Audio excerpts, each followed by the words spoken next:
So the New York Giants are 2-12 as they head down to Atlanta for Sunday's game against the Falcons.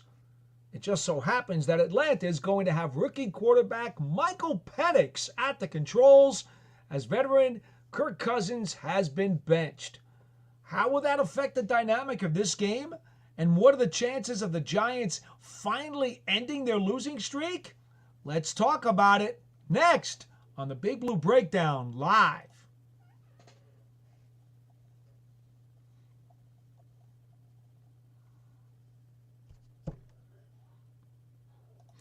Hello again, everybody. Paul Dottino with you on the Big Blue Breakdown live here on the New York Giants on SI YouTube channel and media network.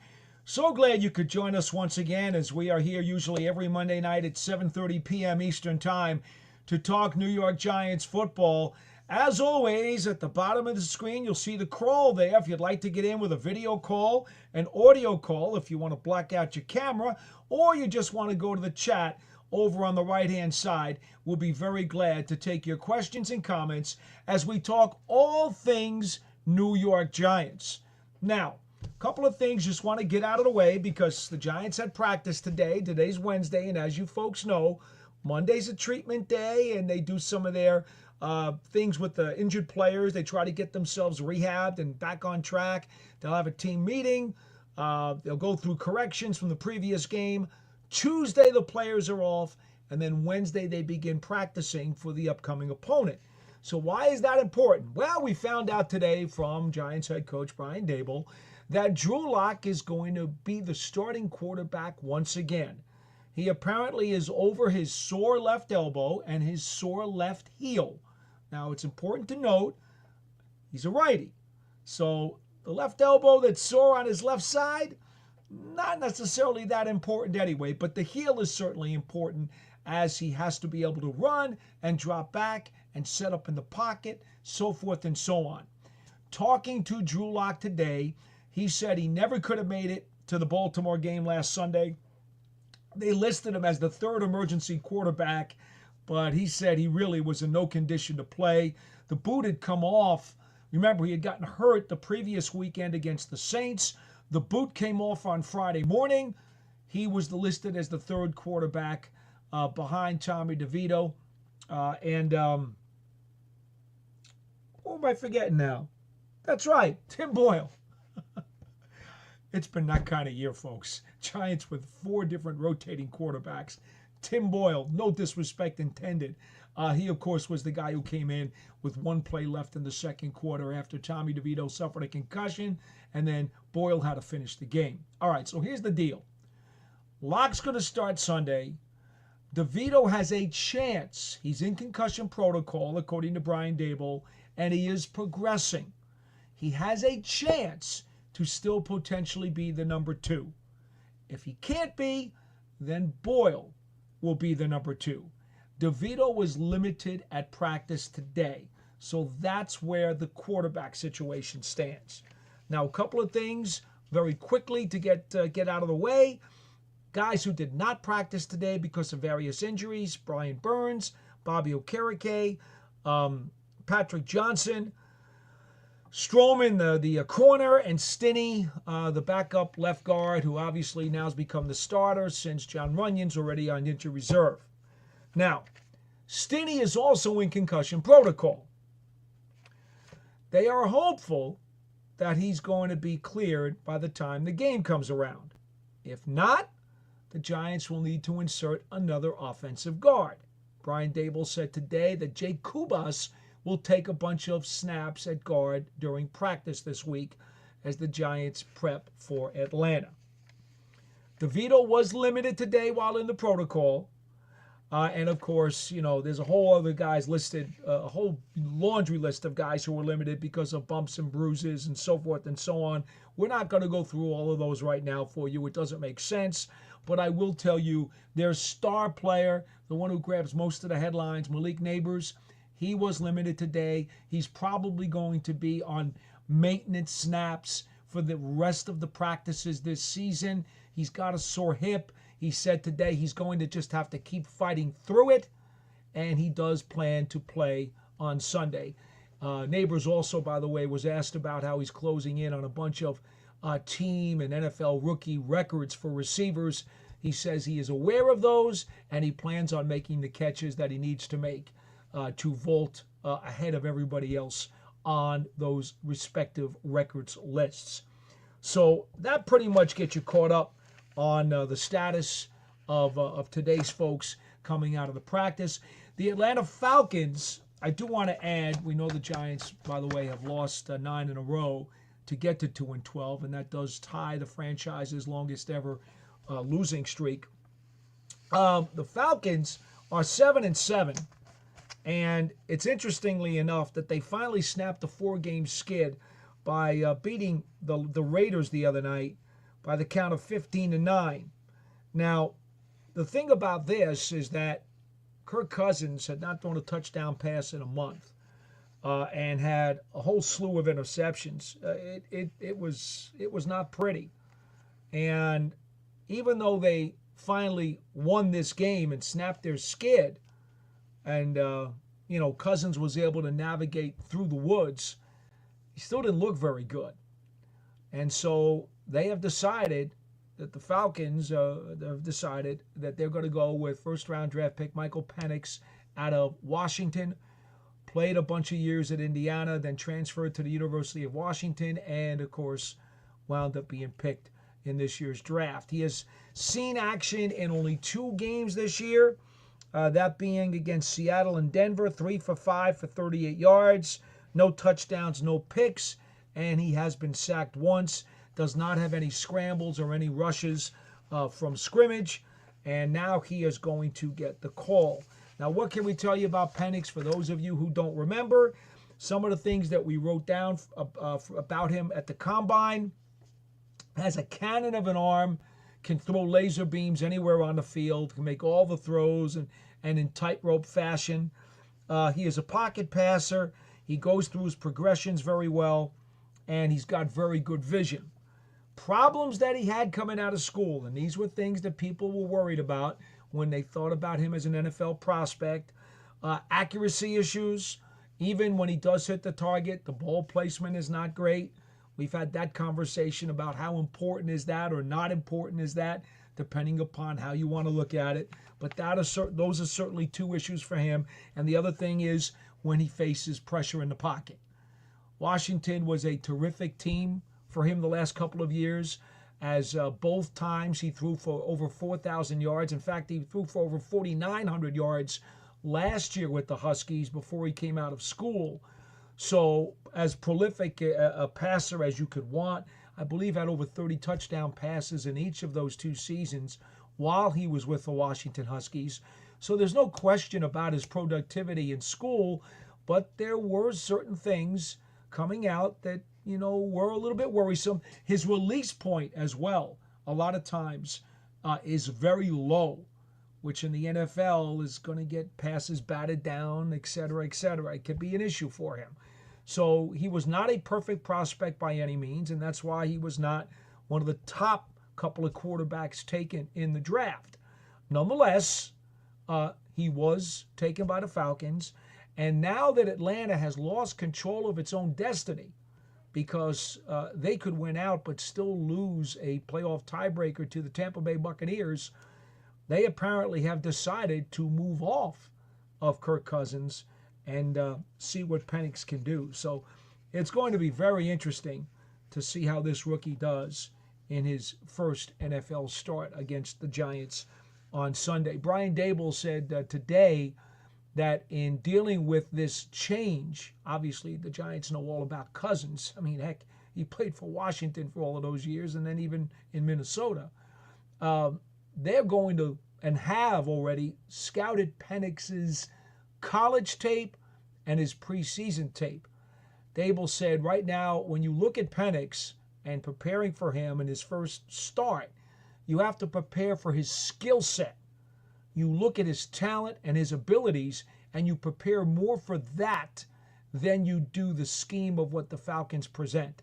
You're more interested in specifically what it is that Penix himself has shown a proclivity for doing while he is playing quarterback. And they've gone back and watched, even as far back as his tapes at the University of Indiana, or Indiana U, as they say, before he even got to play for the Washington Huskies and then entered the NFL draft.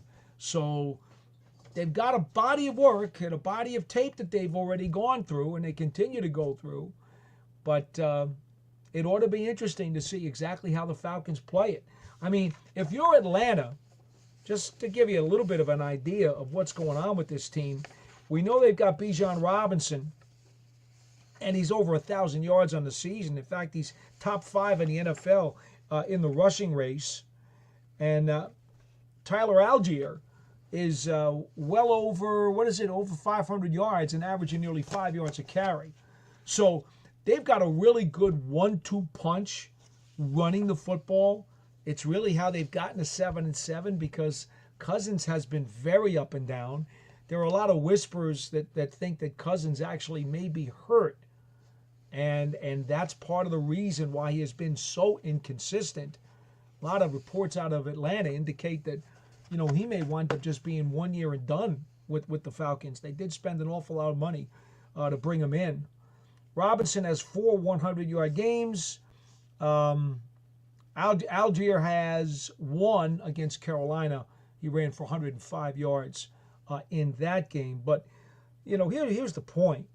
The point is they're going to try to run the football. I mean, it's just that simple. They are going to try to run the football. And I would think not only to take the pressure off Penix, but also because the Giants over the course of the season have been inconsistent against the run. It's amazing that the last 2 weeks against star backs, Derrick Henry last week, they only gave up 65 yards, I think it was, to Henry on the ground last week against Baltimore. And the year before against New Orleans, or the week before, they gave up, I think it was 43 yards to Alvin Kamara.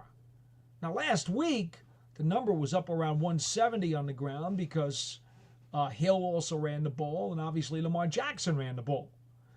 But the 2 superstar running backs they faced in each of the last 2 weeks, neither guy was able to run for 70 yards against the Giants. So maybe these young pups coming off the practice squad, and in some cases old pups, but these deep on the depth chart guys in the Giants front 7, they've really showed up and they've hustled to the ball and they've made tackles.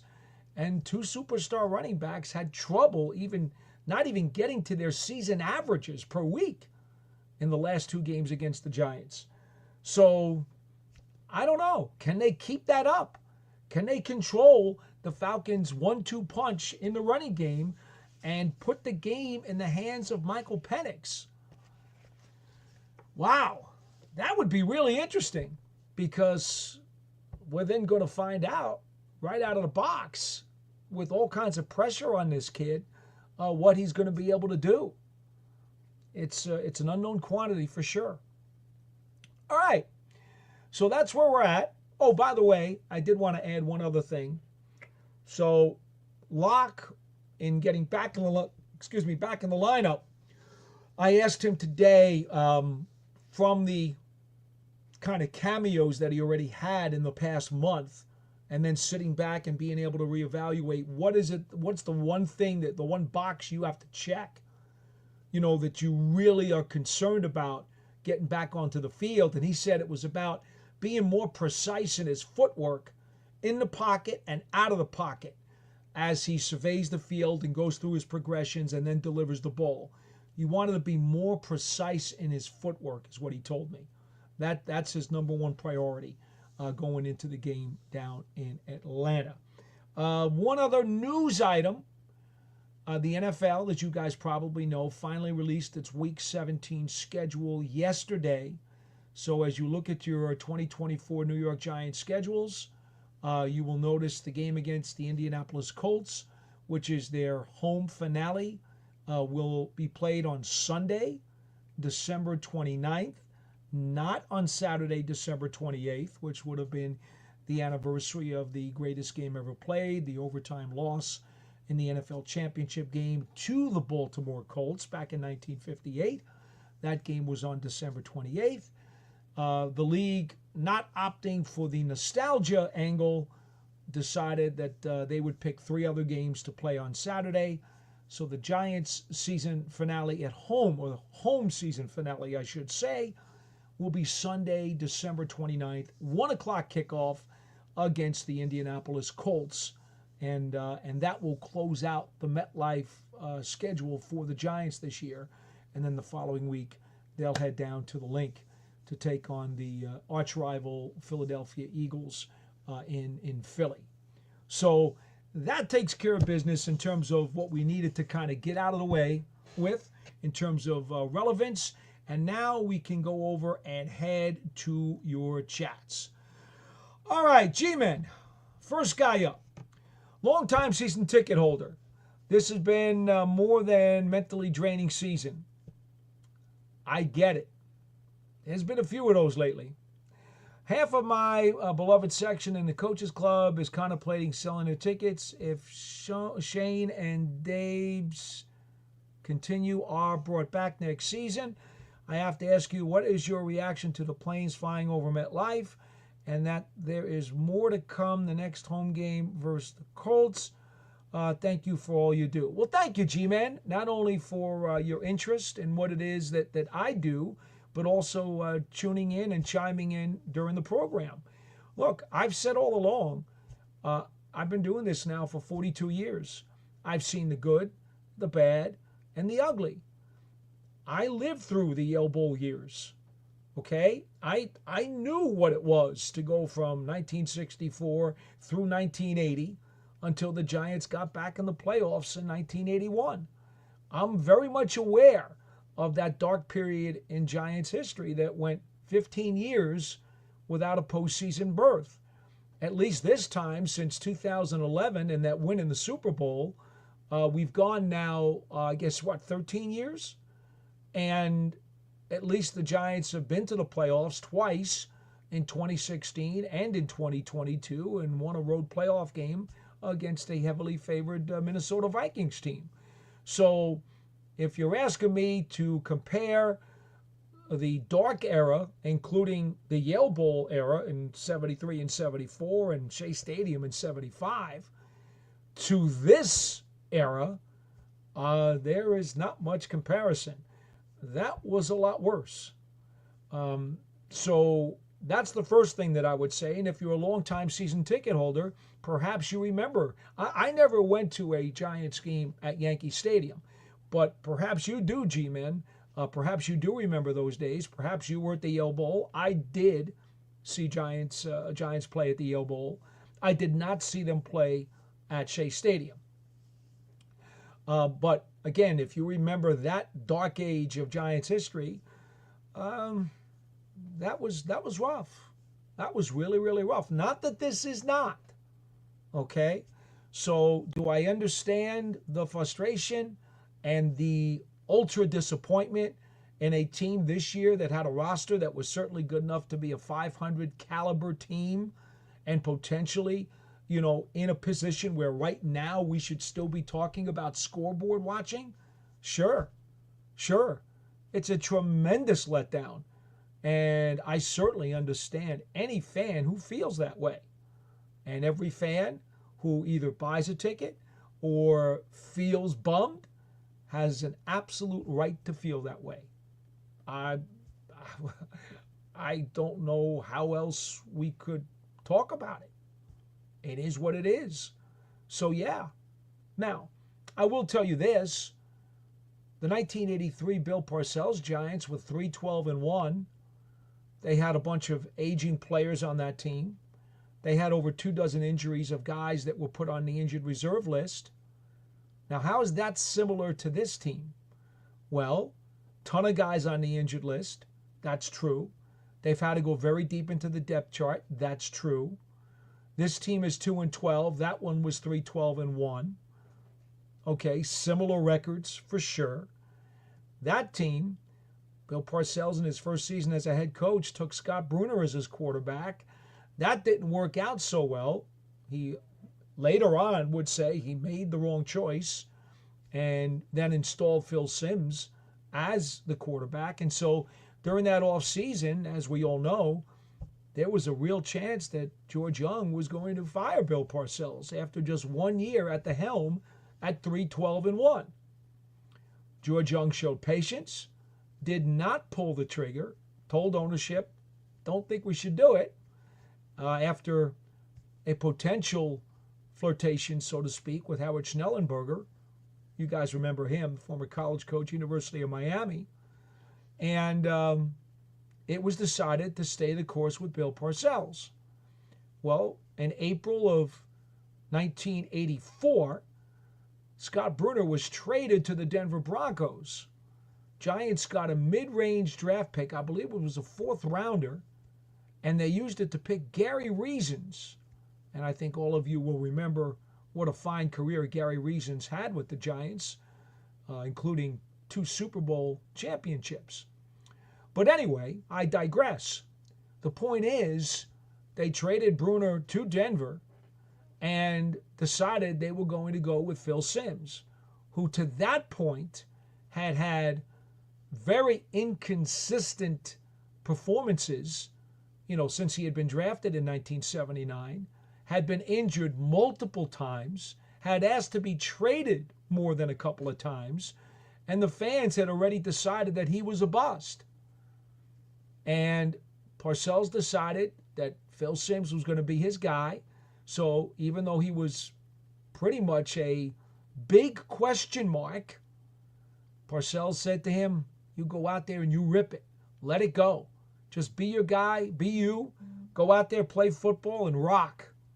Well, that's what Phil Simms did. Led the Giants to a 9-win season. From 3-12-1, they went to 9-7 in one season. Bill Parcells cleaned out a lot of those older, aging veterans during that offseason. So it was a much younger team. And the Giants went to the playoffs. And Phil Simms wound up becoming their franchise quarterback. So try to remember that, G-Men.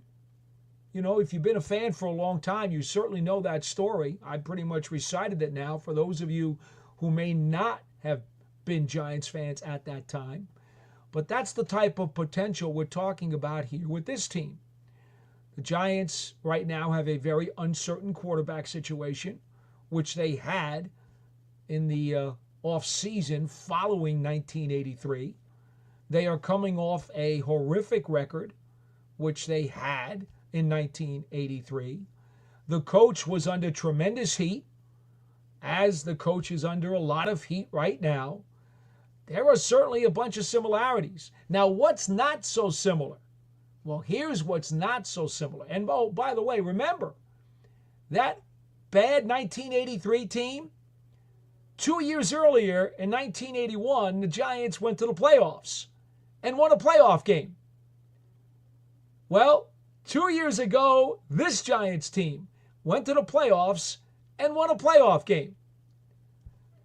There's an awful lot of symmetry between these two teams, the 1983 team and the Giants of 2024.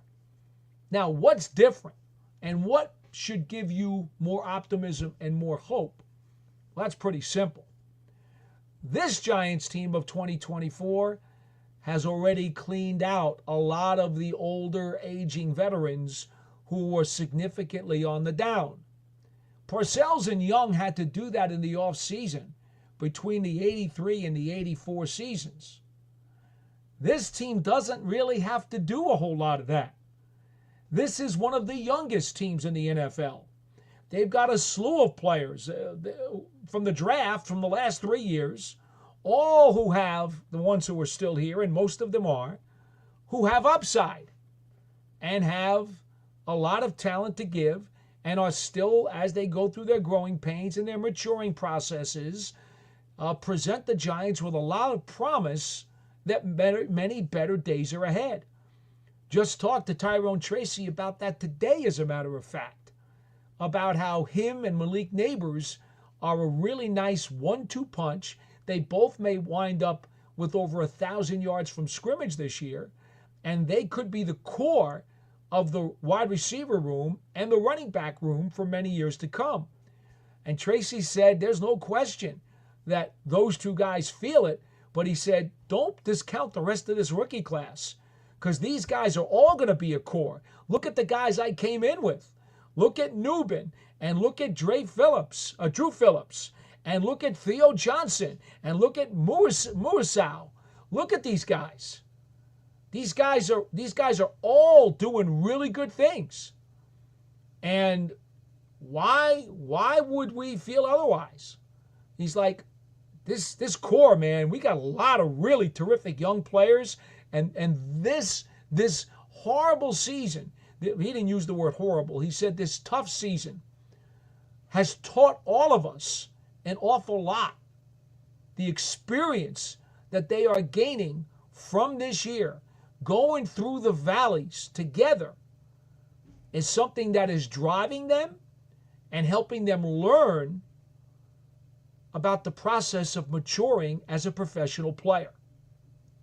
And Tyrone Tracy, and I told him, I said, and I told him about, some of the previous teams that I had been around and how collectively the Giants have such a core of players from the last two, but we'll go three, but the last two drafts in particular, that are going to be a significant part of this team over the next handful of years.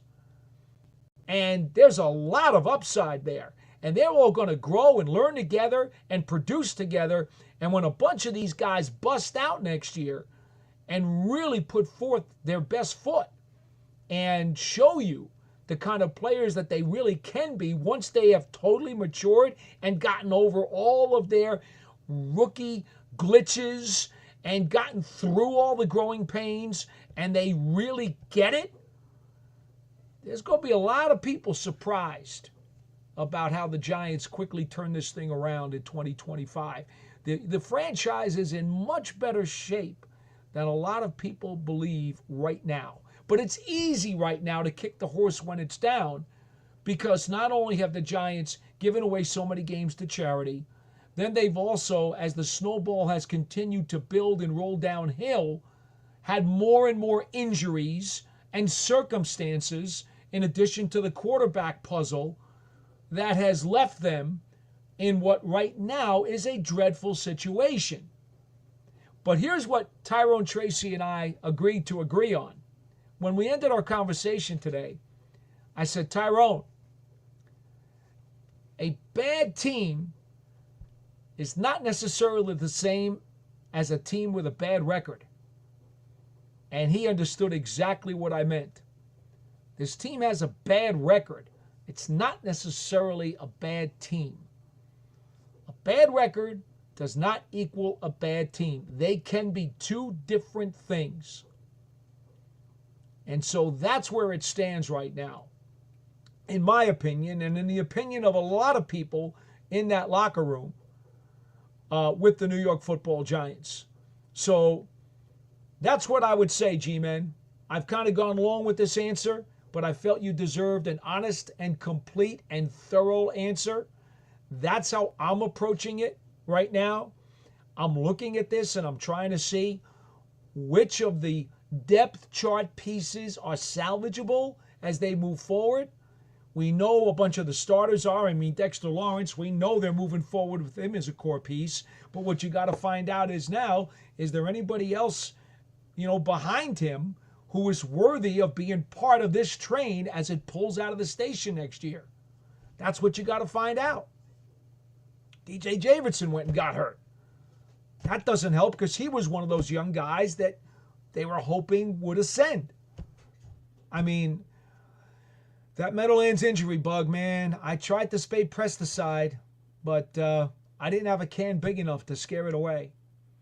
And so that injury bug has bitten the Giants once again this season, as it continues to do year after year after year, no matter how many strength and conditioning coaches they go through. And Aaron Wellman is one of the best.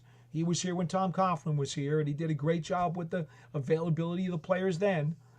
Well, he's befuddled right now too. It's just unbelievable. When it rains, it pours. It's been a perfect storm of things that have kind of melted together to destroy the Giants' record this season. It's really that simple. And if you understand that, then you know that there are better days ahead once they get a chance to refocus, refuel, add some things through the draft, which they're going to be able to do, add some things through free agency, which they're going to be able to do, and I think they're going to be able to get back on their feet a lot quicker than most people do. Now, I will tell you this, for any of you out there who's like, well, I don't know, how's that going to happen? What's going to happen with the quarterback thing? I advocate a bridge quarterback. I've said this, I think, on this program before, and maybe on BBKL as well. I advocate a bridge quarterback. There are a handful of veteran quarterbacks who are going to be free in March who have won games in this league before. Guys who would suffice as a bridge. And if the Giants decide that they need to take a quarterback high, okay. But get the bridge quarterback anyway. They thought when they brought in Kerry Collins, that was kind of a roll of the dice. They weren't sure if he was going to be a bridge or if he was going to be a franchise guy. He turned out to be a franchise guy for a handful of years and helped get the Giants not only to a few playoffs appearances, but also got them to a Super Bowl. They brought in Kurt Warner to be a one-year bridge, and that's what he was, a one-year bridge. There are going to be plenty of options for the Giants to bring in a one-year bridge who will win them games in 2025 if they decide that they want to take a rookie quarterback and let that guy sit for a year while the bridge puts the Giants back into a competitive mode. And if the Giants decide that they don't want to take a quarterback and want to wait till 2026, well, that's okay too. You shouldn't be forced into taking one if you don't feel really good about one. The point is, as long as you can get yourself a quality bridge, that guy's going to help you win a bunch of games in 2025. It does not have to be a lost season, like apparently so many people already want to throw away the 2025 campaign. That makes absolutely no sense whatsoever. I mean, the Giants didn't throw away the 2004 campaign when they signed Kurt Warner. He got him to 5-4 before Tom Coughlin decided that, you know what, it's better for next year that Eli Manning gets in the lineup now. And if the bridge is the right bridge, maybe he turns into Kerry Collins and gives them more than a few years of good football to where they don't have to turn to somebody else. You never can tell. So, in any event, that's where I'm looking right now. And of course, there's always the possibility, if you finish with pick 1, 2, or 3, the Giants look like they're going to be that high, you could always trade the pick. For those of you who don't think the Giants are on the right track, well, trading the pick might not be a bad idea. Because if you can get 3 other high-quality picks, well, that will help you fill up more holes on the roster. And that will also get you to turn things around a lot easier because you'll have more quality bodies, in theory, to put on the field. So anyway, I think I have addressed everything that G-Man wanted to know.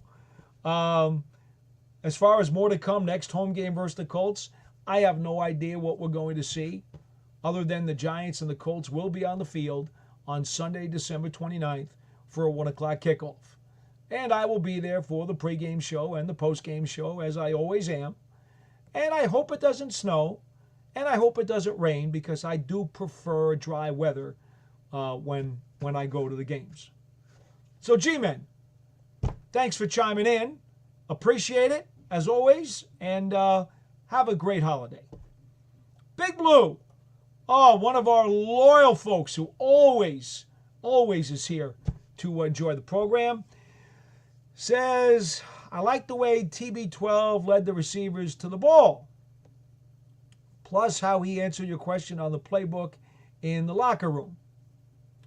Well, there's no doubt that Boyle has a good arm, and he was not afraid to throw it downfield. After all, he has nothing to lose, right? This is a guy who has been in the NFL now for a few years, hasn't had a whole lot of success. He's basically been a journeyman backup, but he's got a good build on him, and he's got a good arm.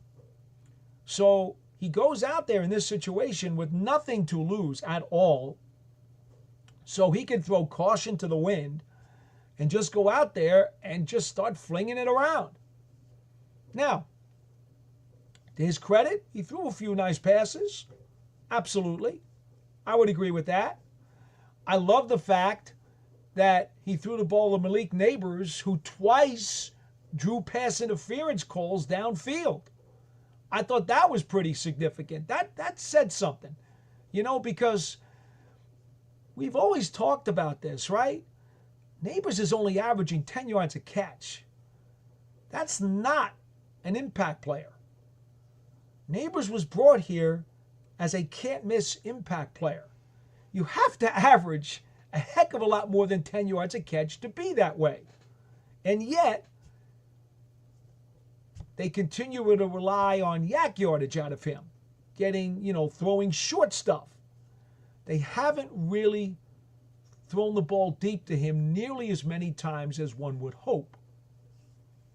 Now, there can be a variety of reasons for that. I'm not going to spend an hour going over those. But what I will say is this. They did try to throw the ball to him downfield more often this past Sunday, and there were 2 pass interference calls, which are as good as catches.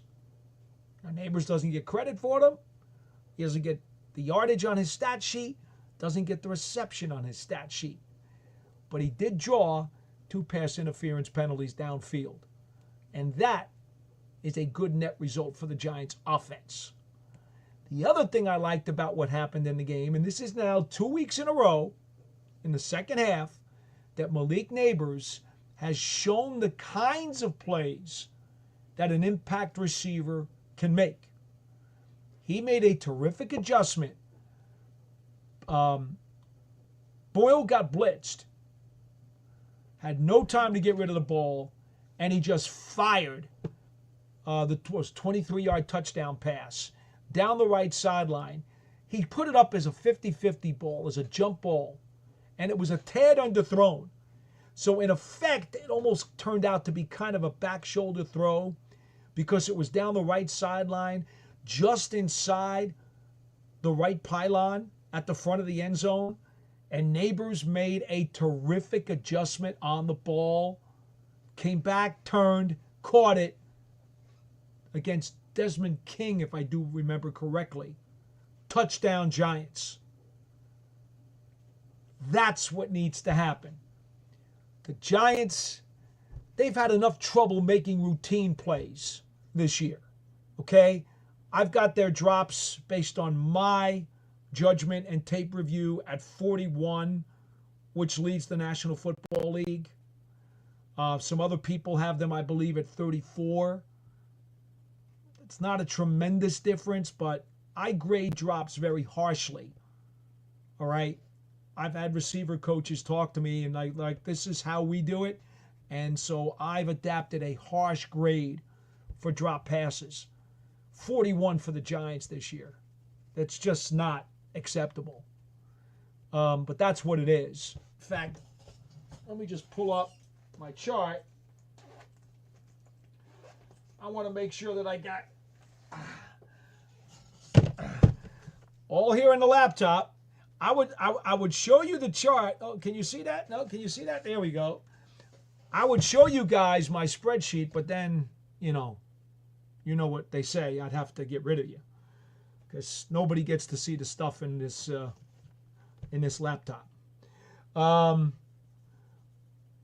problem with all the drops is that, they stall drives and they ruin scoring opportunities. And consequently,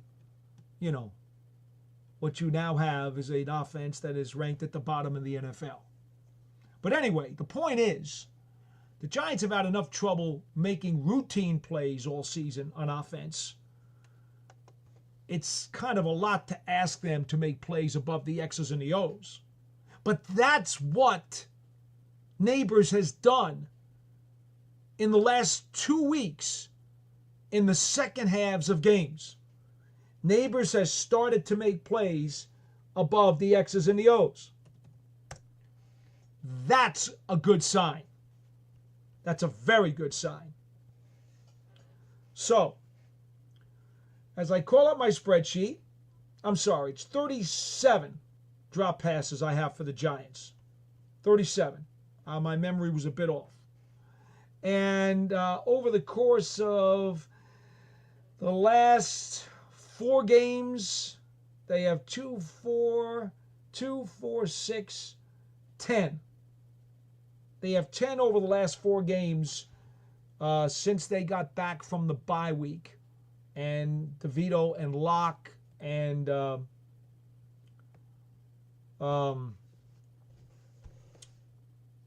what do you call it? Since Jones was taken out of the lineup. Why do I keep forgetting? Why do I keep forgetting his name? This is so unfortunate. My brain is just so on clog right now. Tim Boyle. I'm sorry, Tim. I really am. DeVito, Locke, and Boyle. 2, 4, 6, 10. 10 drops in the last 4 games since the bye. So it was 27 in the previous 3, 6, 9, 10 games. All right? Anyway, let me close up my spreadsheet.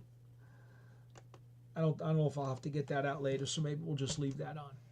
All right. Anyway, so that's what I got to say about that, Big Blue. Yeah, I think the thing about it is, you look at the Giants and you say they're wounded, they're battered, they're beaten up. Everybody knew. I mean, they were heavy, and I'm not dealing with point spreads here, but they were heavy underdogs against a Ravens team that was looking to get back on track onto the road to championship contention. Does it really surprise anybody that the Giants, who at one point during the game had only 4 of their starters playing on defense, you have to field 11 players on defense, and they had 4 starters on the field. Does it surprise you that the Ravens handedly won the game? I mean, it shouldn't have. All right. Queensboro brother.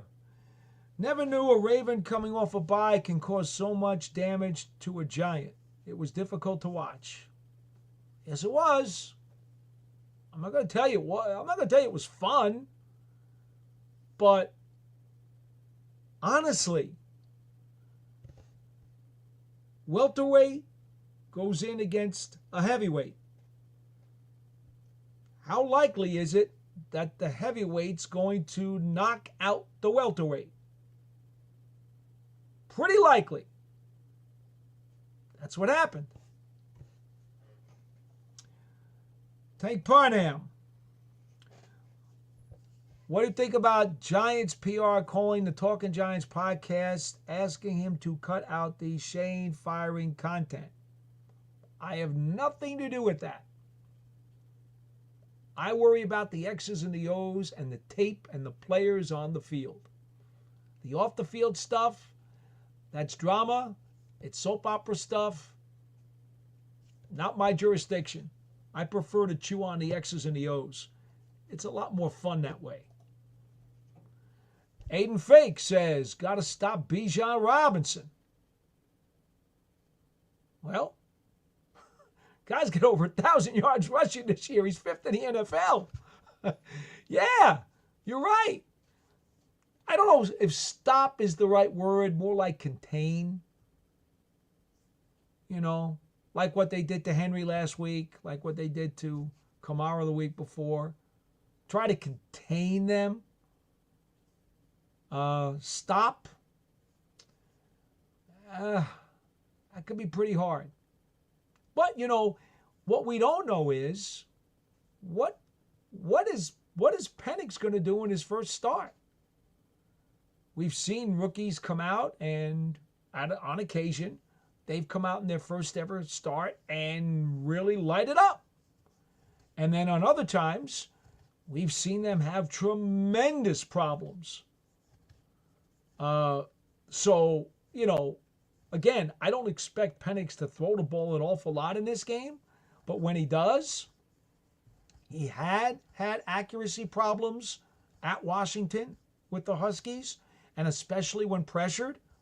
So, Giants, I don't know. Can they take advantage of that? Maybe they can. Maybe they get 2 or 3 turnovers against the young rookie quarterback. And even if Bijan Robinson has a good game, maybe the turnovers wind up allowing the Giants to do some business. But I agree with you. It's really the Falcons' running game that has to be contained. It's not so much Robinson himself. It's the Falcons' 1-2 punch. All right. James O'Keefe. Bet the Broncos regret that trade. Reasons had some big games for the Giants against the Broncos. Oh, yeah. Bobby Humphrey knows all about that on that goal line stop in the blizzard. Remember that picture? Reasons. That hit today would be disallowed. I mean, that would be a personal foul. Helmet to helmet right on the goal line. That photo, by the way, which we've all seen, an iconic photo in the blizzard at Mile High Stadium. That photo was picked the photo of the year by the Pro Football Hall of Fame that season. That was a very, very, very famous and iconic NFL photograph that, I think will forever be part of NFL folklore. NYC TV NYC. I heard you say this before, Paul. Well, there you go. And that's great because it means you're a loyal viewer and a loyal listener, whether to BBKL or to the Big Blue Breakdown. I appreciate your interest and I appreciate you sticking it out with us because we just try to inform and educate here. That's what it's all about. So I'm glad you learned something. Solving the race problem. Do you honestly believe Dable Shane can make the right important quarterback decision? No question in my mind. Absolutely I do. Again, I feel, even if they draft a rookie quarterback, they should bring in, at least I would. I won't say they should. I would. If I was the general manager, I would bring in a veteran bridge who has NFL victories in his pocket already. And whoever the rookie quarterback is, if I were to take one high, he would still sit for at least a year. I don't think there's any doubt in my mind that they could make the right selections in that regard. Big Blue says, besides getting a quarterback, where do you want to see more depth at what positions for 2025? Well, they're still trying to figure that out. I think the defensive line and the corner spot are certainly very, very important. You could make a case. I don't know that Darius Slayton is going to re-sign. He's going to be a free agent at the end of the season. And he's a pro's pro, and I've really enjoyed covering him. But I think it's certainly likely, or at least, guy's an unrestricted free agent. You can't count on him coming back. And Jalen Hyatt has been a mystery. So the Giants are going to need more help in the wide receiver room. So that would be another area that I would target. Defensive line, corner. You can never have enough corners. We know that. And wide receiver. You have to keep in mind the offensive line always. There's nothing wrong every year if you want to. Again, if you got to just determine where your resources are and other holes that absolutely have to be filled. The Giants this past year, they knew they were going to need reinforcements at tight end and at running back. They grabbed Tyrone Tracy. They grabbed Theo Johnson. that might have been an area maybe, although the offensive linemen at that point were really, really thin in this draft. You know, I mean, they had to grab Drew Phillips in the 3rd round. I think we all agree. I mean, they took Neighbors, they took Newbin, they took Drew Phillips. Would you have really passed on any one of those 3 guys to grab another offensive lineman? Probably not. So I don't blame them for that. But yeah, you could always, if you could get yourself another offensive lineman, there's nothing wrong with that ever. Because quite honestly, Andrew Thomas has had some trouble staying on the field, and this is now starting to become an issue. It's not an issue yet, but it's starting to become one. So, and that would be a damn shame, because we know what a great talent he is. And we certainly hope that that does not become more of an issue. Solving the race problem comes back again. They mismanaged DJ, Tyrod, DeVito, Locke, Boyle right now. They made the wrong choice a lot. Well, but see, here's the problem. Tyrod Taylor got hurt when he got into the lineup last year. So that has nothing to do with them making the wrong choice. He was signed and he got hurt, and that didn't do them any good. They asked him to come back this year, and he got a better deal from the Jets. So cross that one off your list. Tommy DeVito, as an undrafted rookie free agent last year, was thrown into the mix of a season that was already sketchy, and Brian Dable was able to coach him up and get him to a 3-3 record in his 6 games as a starter when he virtually came out of the cornfields. So I think you can cross that one off your list. I'm sorry, solving the race problem, but one by one, I'm just debunking your point. It goes that way sometimes. Drew Lock. So he comes in. He gets injured on his first drive of the preseason. Does not get to work with anybody. Winds up, getting thrust into the lineup without having thrown much at all to any of the starting receivers, and has tried to do the best that he could under very, very difficult circumstances. So it's not fair to say they mismanaged him either. So far you're 0 for 3. Boyle's a journeyman who's here basically just to kind of be a stopgap and to take snaps so that they can field the team. That makes you 0 for 4. Daniel Jones, DJ, the first one that you mentioned, I went back to that one on purpose because that's the biggest one. Well, they didn't mismanage him either.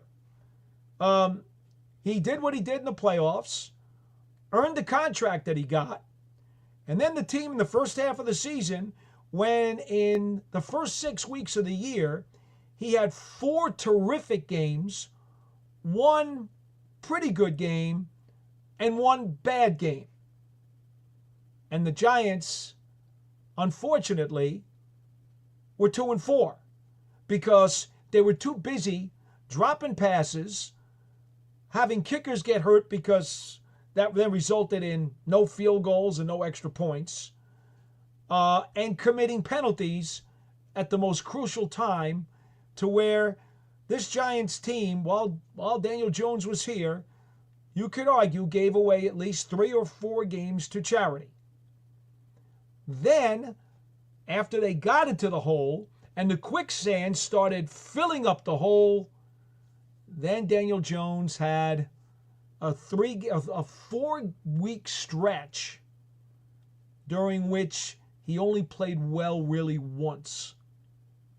Everything was already collapsing around him. The snowball had already become too big to handle, and Jones started to get dragged down with the rest of the team. So, solving the race problem, I'm sorry. I debunked you. You're 0 for 5. Appreciate it, though. Thanks for chiming in. We always appreciate the chance to educate. Aiden Fink, what do you think of signing Justin Fields? Well, Justin Fields is certainly one of the options. I think, here's what I will say. Any veteran free agent at the end of this season, come up in March, or a guy who could get cut, who has won games in the NFL before and had some measure of success, would be somebody that you'd want to consider. What you then have to take into account, how much money does the guy want? Is he willing to understand that he is being brought in as a bridge quarterback with the potential that if things go really well, he may stay around longer, but that there's a real chance that he's a one-year guy, maybe a two-year guy, but probably a one-year guy. And oh, by the way, don't be offended if we take a rookie quarterback, because we will want you to help mentor him. Basically, you need the exact opposite of Aaron Rodgers, okay, in terms of situation and circumstance. That's what you need. You need another Kurt Warner, as there was in 2004. Could Justin Fields be that guy? Now, the one thing about Fields that makes him interesting and intriguing is that he's on the younger side, and there were a lot of people who believed when he came out of the draft that he has significant upside and would be somebody's potential franchise guy. So how does Fields see that now? How will that manifest itself in where he wants to go, the situation that he's going to have to assess, and how much money and circumstances with clauses and escape hatches and incentives and guarantees that he's going to want. Fields, of all the guys that are going to potentially be available as a bridge, and there's at least a handful of them. I'm telling you right now, there's at least a handful of them that I think would deserve consideration. He's the one who's the youngest, who potentially would have the highest upside if you believed in him coming out of school. So he would be on that shelf of potential bridges. I don't know if he would be my primary or my top pick, but he would be on that shelf. All right. We got someone coming in on video. Antonio, hold on a second. I'll let you get your video camera squared away. Looks like it's bouncing around a little bit. I'm just going to answer Tank Parnham, who says, we don't have the injury bug. We are just tanking, using them as an excuse. If this was a playoff team, they would be on the field. I should introduce you face-to-face to Brian Burns. Brian Burns has been hurt and playing injured for probably the last 6 games, and has been the most consistent quality player on this football team. And boy, does he get angry and take losses very, very hard. So no, Tank, I believe you got your facts wrong on that one, and Brian Burns would love to share his opinion with you, but I can't arrange for that meeting. I'm sorry. Would be fun, though. I'll tell you that. Antonio, are you ready over there? Can I get you in here? Let's give you a shot. All right, let's see. Yo, what's going on, Paul? How you doing, Antonio? Good to talk to you. I'm good. How about yourself? I'm okay. I wanted to discuss some big picture things. Do you expect Brian Daboll and Joe Schoen to be fired? And do you think they deserve to be fired? Well, there are 3 choices the Giants have, right? Anybody in this position would have 3 choices. Split them up. One stays, one goes. Both stay, both go. Now, here's how I assess it. I think it's very dangerous, based on history in the NFL, to split up your GM and your head coach. Okay? I think that's very dangerous, because history shows us that if the GM stays and the team has not been performing well, he may only have another year. And if you bring in a new head coach under what might be a one-year GM, well, now you create a mess for yourself the following season if things don't work out. You follow? Yeah. That's dangerous. They made that same mistake with they had Gettleman and Shermer. They fired Shermer and they kept Gettleman. And Gettleman, we ended up hiring Joe Judge. And so now you understand what I'm saying. Yeah, no, I agree with you. They should not do that. They shouldn't fire Split one them. and keep the other. Right. If you split, which it is always an option, and as you said, they've done it before. I think that's a dangerous option based on history. So I don't think that's a smart way to go. So then the other two options are they both stay or they both go. If I were making the decision, they would both stay for another year. And I would like to see these guys have another opportunity with this young roster, hopefully healthy, and a chance to see what can happen. As I said on the postgame show after the game the other night, when somebody asked me this very question, and they said, well, why would you keep them? Well, part of the reason is, number one, they've already proven on their resume that as a combo, they can get the Giants to the playoffs. Okay? Unfortunately, the combos that we saw with Gettleman and Shermer, Gettleman and Judge, Gettleman and McAdoo, the only playoff appearance wound up being Gettleman-McAdoo. Yep. And then the wheels totally fell off at the in McAdoo's second season, right? Totally fell off. And the bad news was that they basically, if you watch the games, they weren't even really playing that well. I mean, it wasn't just that well. They weren't putting out. The coaching situation was abysmal. And there was disconnect between the coaches and the head coach and the players. So what do I see? I see a duo that's gotten them to the playoffs before. I see a duo that has compiled a lot of young, potential, upside talent over the last 3 years, and I'd like to give them a chance to fully groom it.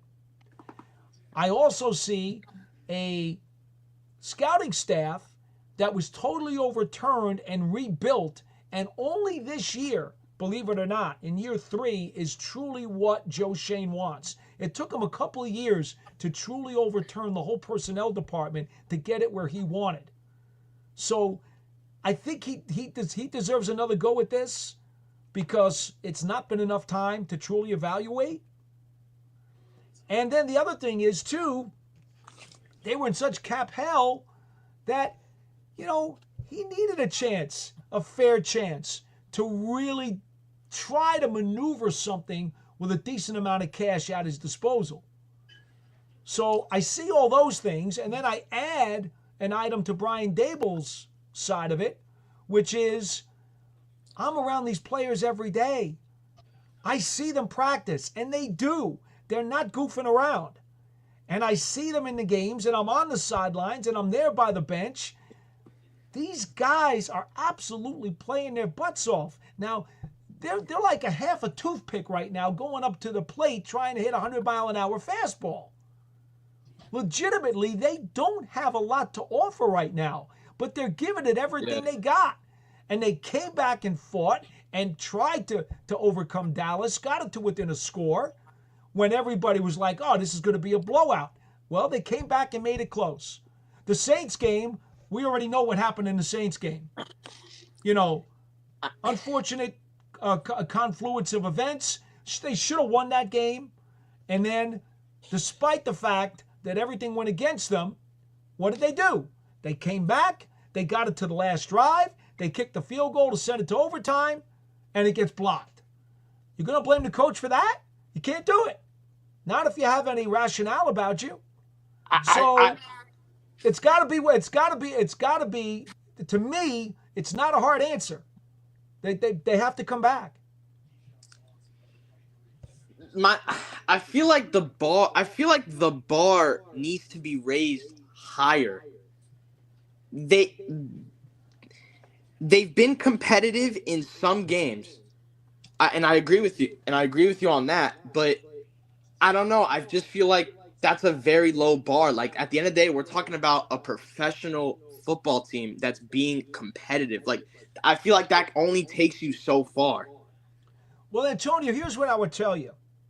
There's only a handful of teams that are really on the top shelf in the NFL.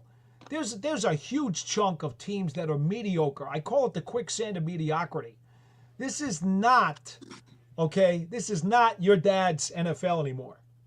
It's just not. The way free agency ravages, the salary cap and free agency ravages the talent on these teams, it creates a tremendous amount of mediocrity. There is not much difference between teams that win 3 more games than other teams. There's just not. Teams that win 9 or 10, there's not a lot of difference in most cases between teams that win 7 or 6. There's just not. That's the way this league is. So the bar doesn't have to be that high when you're just trying to retool and rebuild and get yourself back into the mix, which is where the Giants are right now. They're trying to get themselves back into the mix. Yeah. I mean, no, look, I'm not telling you they're going to be championship contenders next year. They're not. Yeah. No, they need to build it up.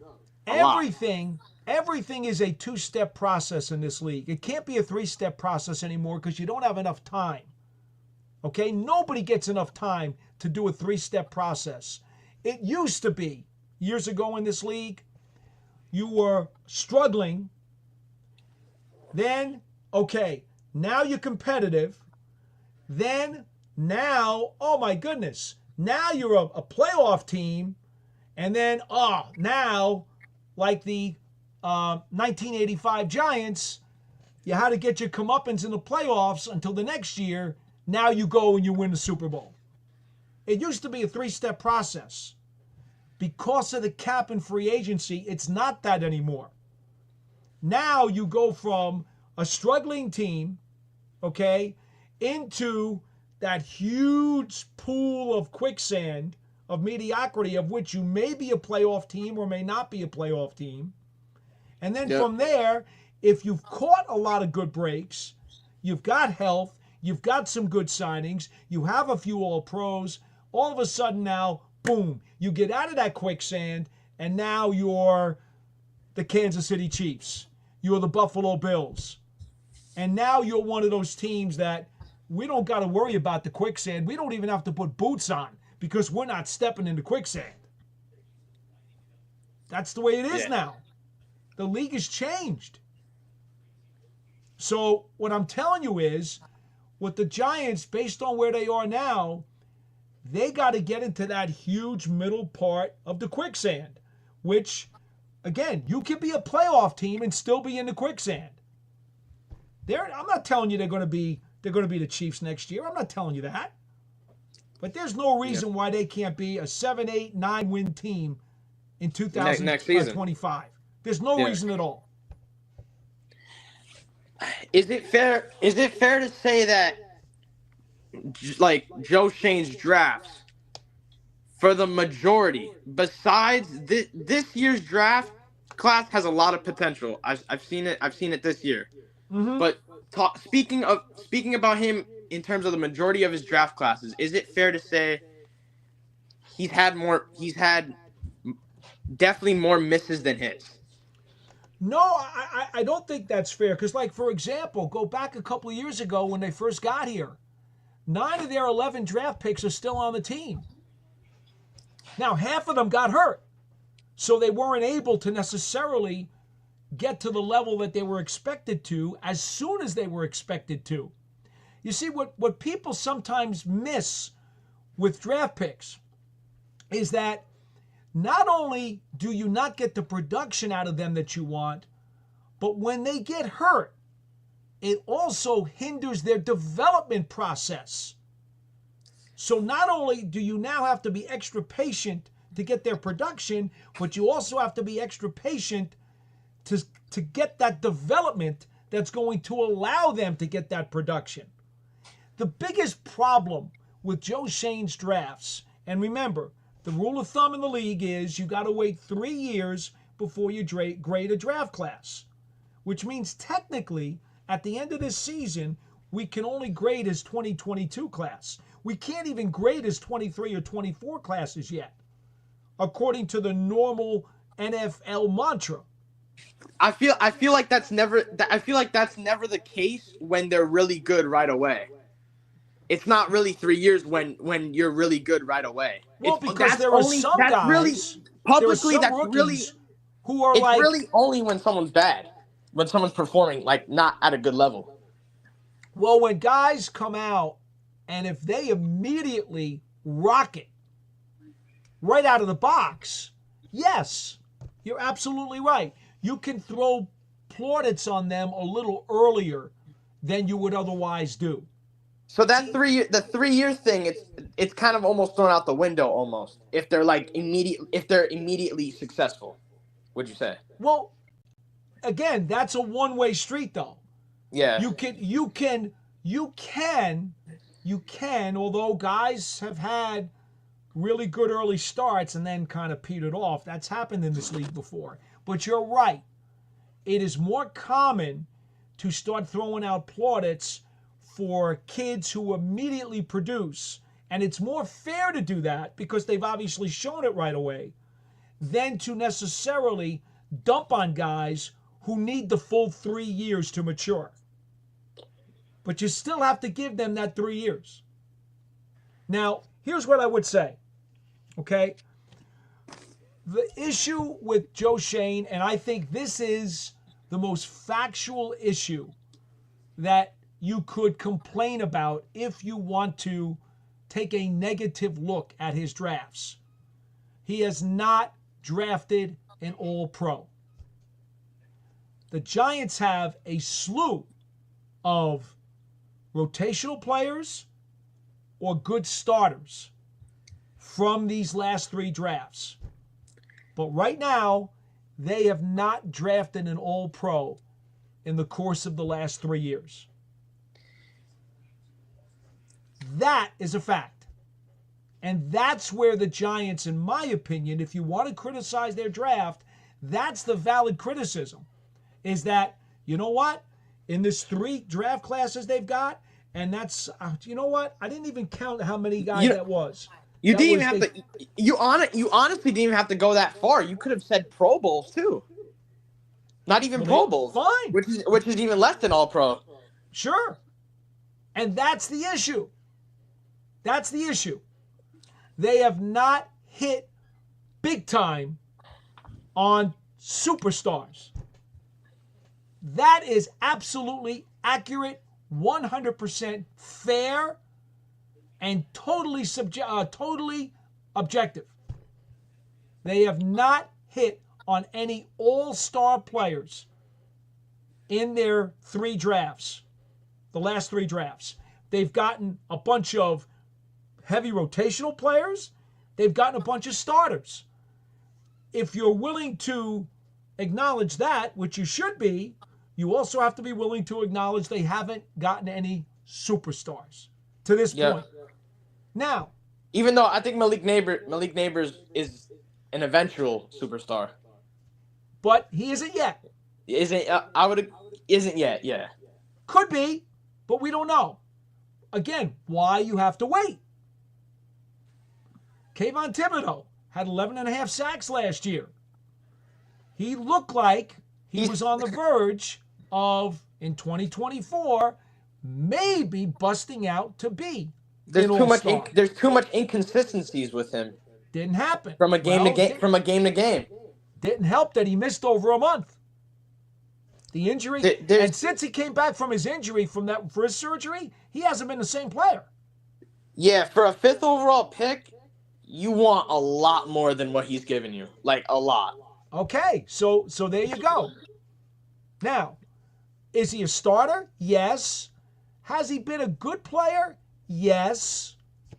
But man, oh man, you would love for him to be an All-Pro or even a Pro Bowler. That's what you would love to have him be. Yeah, But especially when you're drafting him. when you're drafting him that high, that's the eventual goal, I would say. That's the hope. Yeah, that's the hope. The other day when I was on Big Blue Kickoff Live, I believe Matt Sitek, who was on the program with me that day, we had a caller call on, and we were discussing this very point. The Giants haven't drafted any superstars in the last 3 years. And so the caller was like, yeah, well, that's a terrible indictment. That should be enough, to slam the hammer down. And so Matt goes, well, wait a minute.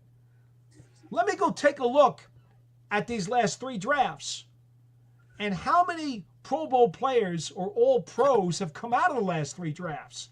And what it turned out is, as he was going pick by pick by the Giants and the guys they picked at the positions they picked, what he found was that there were very few players who were picked at the positions the Giants picked at who wound up becoming Pro Bowlers or All Pros anyway.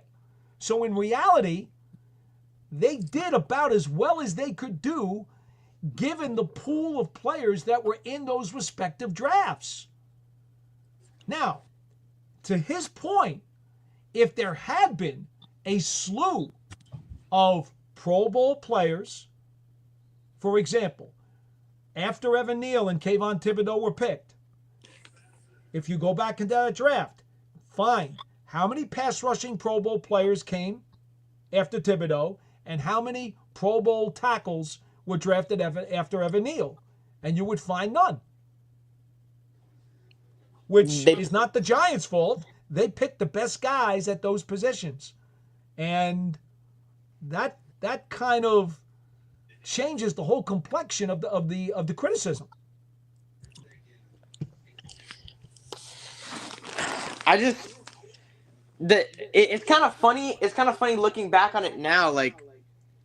I think the biggest problem is they've regressed. If you look at the record, they've regressed year by year by year, but with more drafts and more free agencies. Because with every year, you get another draft, you get more free agents, more time to develop, and they're taking steps backwards with the results. On the record. See, if you heard me before, I've been doing this for 42 years. A bad record does not equal a bad team. Those are 2 totally different things. They really are. They are. They are. I can tell you that. Are you sure? No question. Just like, do you remember 2 years ago when the whole world said the Minnesota Vikings are a paper playoff team, and a lot of Giants fans can't wait to go to Minnesota because they're going to win. Well, why? Because nobody believed that the Vikings were as good as that record. It works the same way with a team that has a bad record. There are many cases where the team is not as bad as that bad record. It's no different than the other side where a team is not as good as its good record. It's the same thing, same principle. And I will tell you that roster-wise, the 53-man roster they opened the season with this year was more talented top to bottom, younger, and certainly more upside than the team that played in Minnesota and won that playoff game in 2022. So if you want to tell me the record is worse, you're right. That cannot be disputed. The record is worse. Is the roster worse? I don't agree. I think it would be. Because you remember now, the team they're playing with now is not the team they had opening day. Obviously. Oh no, not with all the injuries. No. But to be fair, they weren't winning even with a healthy roster. So they were too busy giving away games to charity.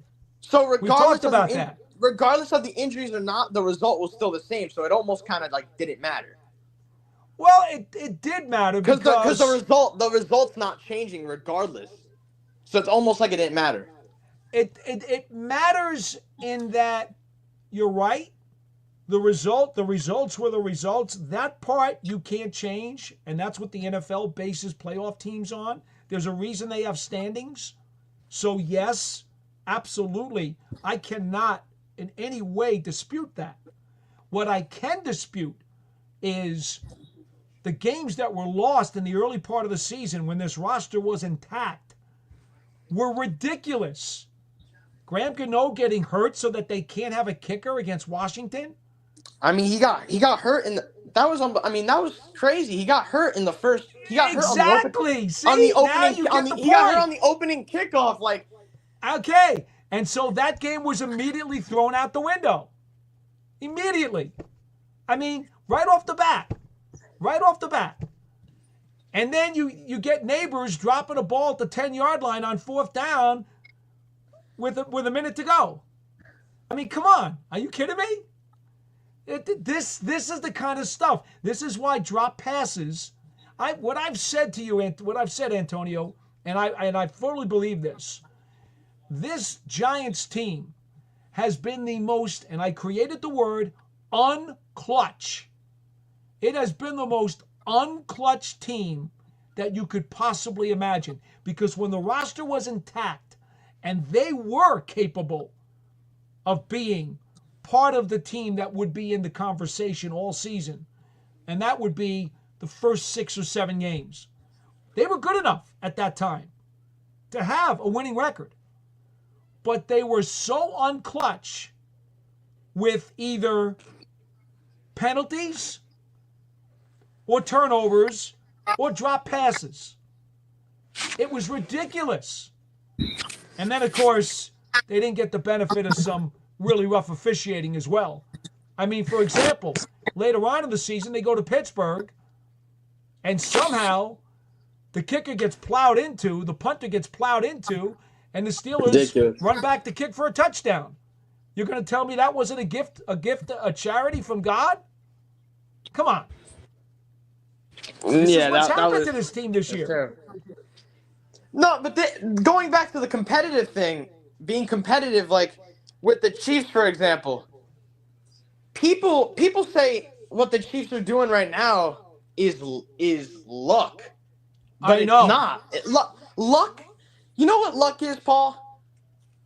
It's when you do something once and then you can never do it again. If you're consistently winning close games, that's not luck. Right, but no one. You're making enough plays every time to win those close games. That's actually a skill. But Antonio, here's the problem: the Kansas City Chiefs have been doing this for several years, and they've got the kind of roster and the kind of experience and the coaching staff and the players, specifically superstar players. Right? The difference, right? They've got some superstar players. The Giants right now. They've got one superstar player on this team. That's Dexter Lawrence, and he's hurt. Dexter Lawrence, yeah. That's it, right? Let's be fair. So, yes, is it significant that in the last 3 years the Giants have not drafted any superstar players? Yes, that is significant. That's absolutely true. I think when they made the trade for Brian Burns, they were hoping, because he's been a double-digit sack guy before, I think they were hoping that he would be healthy, and as the season progressed, he would potentially be one of those kinds of guys. But the way the season's gone between injuries and then everything else that's happened, it's pretty hard for one guy to rise above the fray. Brian Burns is a really good player. I view him as a tier 2 pass rusher. He's behind the tier 1 is like Crosby, Parsons, TJ Watt, Garrett. That's like tier 1. And then Burns, I would say, he's tier 2. He's behind those guys. Yeah, Burns to me is not just a pure pass rusher though. He's an all-around outstanding edge guy. There are pass rushers. I mean, I'll give you a good example, right? We talked about Michael Strahan and O.C. Umenyiora for years when they were both with the Giants. Yeah. And O.C. was much quicker than Michael was off the edge. He was a dominant, pure pass rusher. But when it came to be a Hall of Fame player, as much as I'm very good friends with O.C. Umenyiora and absolutely love what the guy brought to the field, O.C. was not a Hall of Famer. Michael Strahan was. Because all around, he could beat you in any facet of the game. So Brian Burns, unlike some of the premier pass rushers that we talk about who play his position, he is much more of an all-around player. So that's not a knock on him. In fact, I want to make sure of this before I want to just look this up just before I say it.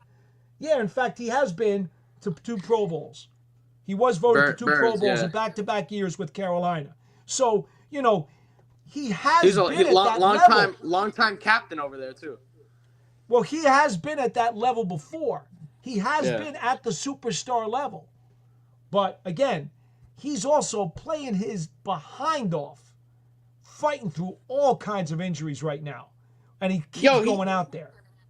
And you've seen him down on the field, and you've seen them had to get him out for a play. And yet he comes right back in chasing people around. I got great respect for Brian Burns. I didn't truly know how terrific a player he was until I've gotten to see him every snap this year. He's almost like a corner too. He has eight PBUs at the line of scrimmage.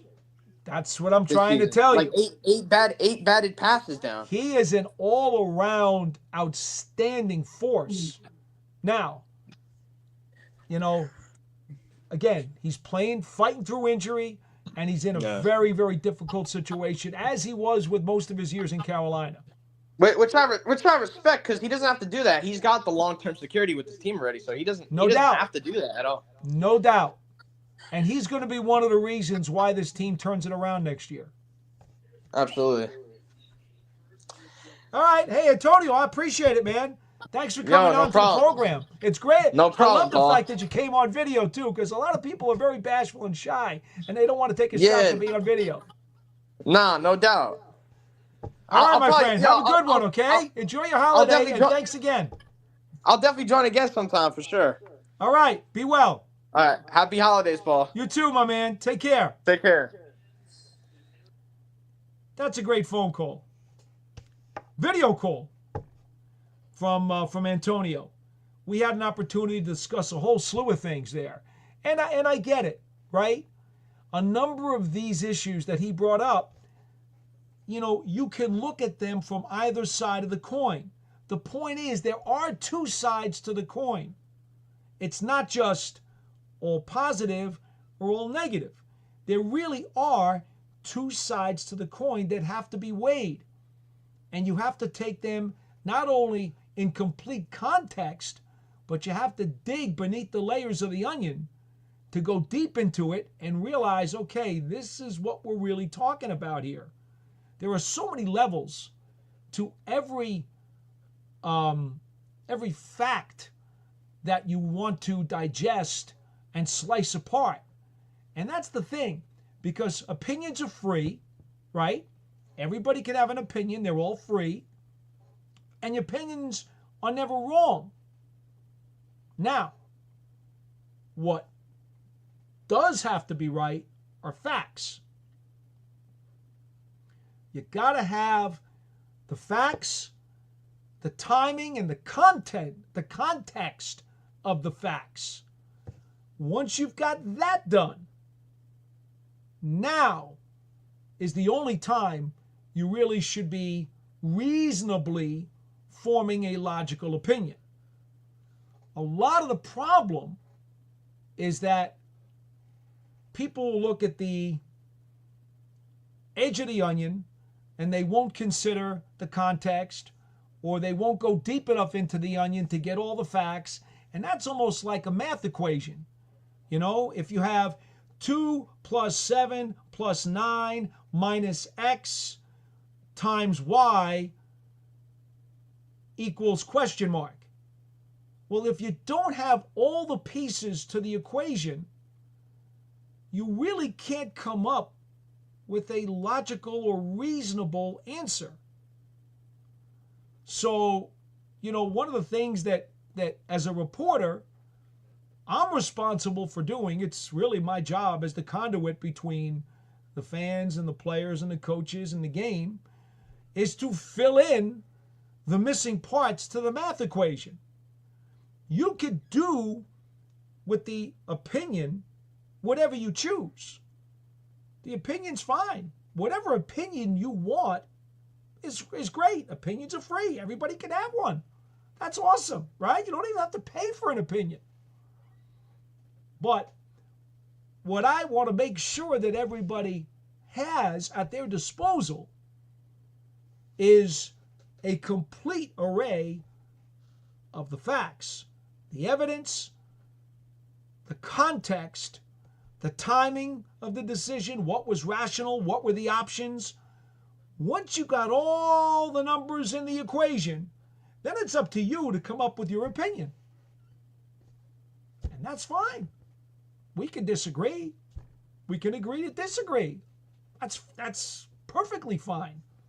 That's why the country's as great as it is, right? Well, used to be. Now it's like when people disagree, they immediately close their eyes and don't even want to look at the equation and figure out the pieces that they may have missed in the equation. As long as you have all the pieces of the equation, it's very fair to have a different opinion. But you got to acknowledge all of the pieces of the equation. That's the most important thing. Okay? Let's see, what else do we have here? Hello,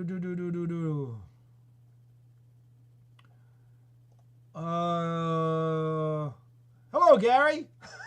I think that's where we were. Oh, solving the race problem. First team in NFL history to play quarterback after not picking up his 15 option. Well, see, unfortunately, we now have a guy, and he's been with us now for at least a couple of shows, who's missing part of the numbers in the equation. And that's the context and the timing. So, unfortunately, the comment doesn't hold water. I mean, as factual as it may be, the criticism doesn't hold water because he's not adding all of the different numbers in the equation to come up with his opinion. Yes, Gary. Boyle made some good anticipatory throws. I would like to see him get a start. Well, Gary, here's the thing, and I checked in with somebody earlier, and I'm trying to get to all of your chats, by the way, but I took a long time with Antonio because he had a number of very valid things to discuss, and I'm glad we had that conversation. That was good stuff. I hope you guys enjoyed that. I'm only at Gary right now, and oh my goodness, his comment was from over an hour ago. The thing about Boyle, the Giants are trying to find out, as we've said in previous programs, if Locke or DeVito are worthy of bringing back in 2025. Locke is an unrestricted free agent, so they'd have to re-sign him, and he was already making a $5 million base this year. DeVito is an exclusive rights free agent who probably would get a little bit more than $1 million a year if you brought him back, and he's actually very easy to bring back and very economically friendly to bring back. So it's a lot easier to bring back DeVito than it is Locke. But the point of these guys playing was that you wanted to find out, could Tommy DeVito be more than a number 3? Right? Could he be a number 2? And could he potentially, not saying that it was realistic, but you had to find out, could he potentially be a bridge? With Drew Lock, you wanted to know, could he? He's already a number 2. He's already been a number 2 in this league for a few years and been a starter before for a short period of time with Denver. You wanted to know with Drew Lock, could Drew Lock be a legitimate bridge? those are the questions you wanted DeVito and Locke to answer for you over the final month of the season, whichever guy got to play. It's turned out both of them have had chances to play.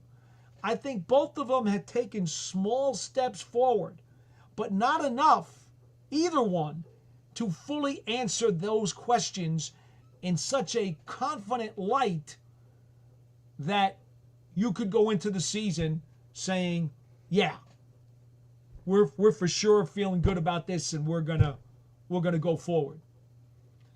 I think both guys are still in that very sketchy, clouded area of what are they? Is DeVito more than a number 3? I'm still not sure. Is Locke good enough to be a bridge? I'm not sure of that either. There are 3 weeks to go. Are the Giants going to play both of them over the next 3 weeks? I don't know. If Drew Lock goes out and has a big game against the Falcons, chances are he plays against the Colts. And if he has a really big game against the Colts, chances are he plays against the Eagles. And if he has another big game against the Eagles, well, now it's 3 in a row. Now maybe you think that, oh, Drew Lock could be somebody that you'd want to bring back, even if it's for a little bit of change. They got to find out. That's why these guys have to play. Or at least one of them does. See, again, it's easier to bring back Tommy DeVito because as an exclusive rights free agent, he is not going to cost you very much. So that one is not as hard to determine. For Drew Lock to earn his way back on this team next year, he's got more he's got to prove. Tim Boyle was just a stopgap. Hey, we need you to get in here because we got guys who are hurt and we need somebody to play. I don't think he was thought of as somebody who they need to see for 2025. So, Gary, that's my answer to you for that.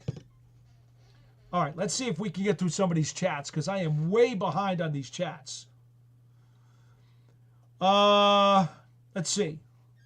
Mr. Pierce, what quarterback do you like for the G-Men? Well, if we're talking about the bridge, there are going to be a number of free agents that will be available. For example, I won't say Giants-wise because technically, I don't know what the Giants think about any of these guys. This is not something that, they're going to share their opinions on free agents with people in the building. They're not. That goes upstairs in the personnel offices. So, but I would say this. A team that is looking for a veteran bridge quarterback has a number of options that they, in all likelihood, are going to get to choose from in the offseason. Sam Darnold's going to be one of them. He will cost an awful lot of money because of the record that the Vikings have put up behind his leadership this season. Justin Fields is going to be another one. He's going to look for a certain set of circumstances that may or may not fit the bridge quarterback that a team might need. There's a real chance that Kirk Cousins is going to be available if somebody decides that that's on their menu. There are a few other quarterbacks who you absolutely would want to think about, who, I'll give you a great example, Teddy Bridgewater. Absolutely. He says he's ready to play again. He's not that old. He had some injuries earlier. He's won some games in this league. He's done some things. Teddy Bridgewater says he's ready to come back into the league. You know you're going to get a bargain basement price on him.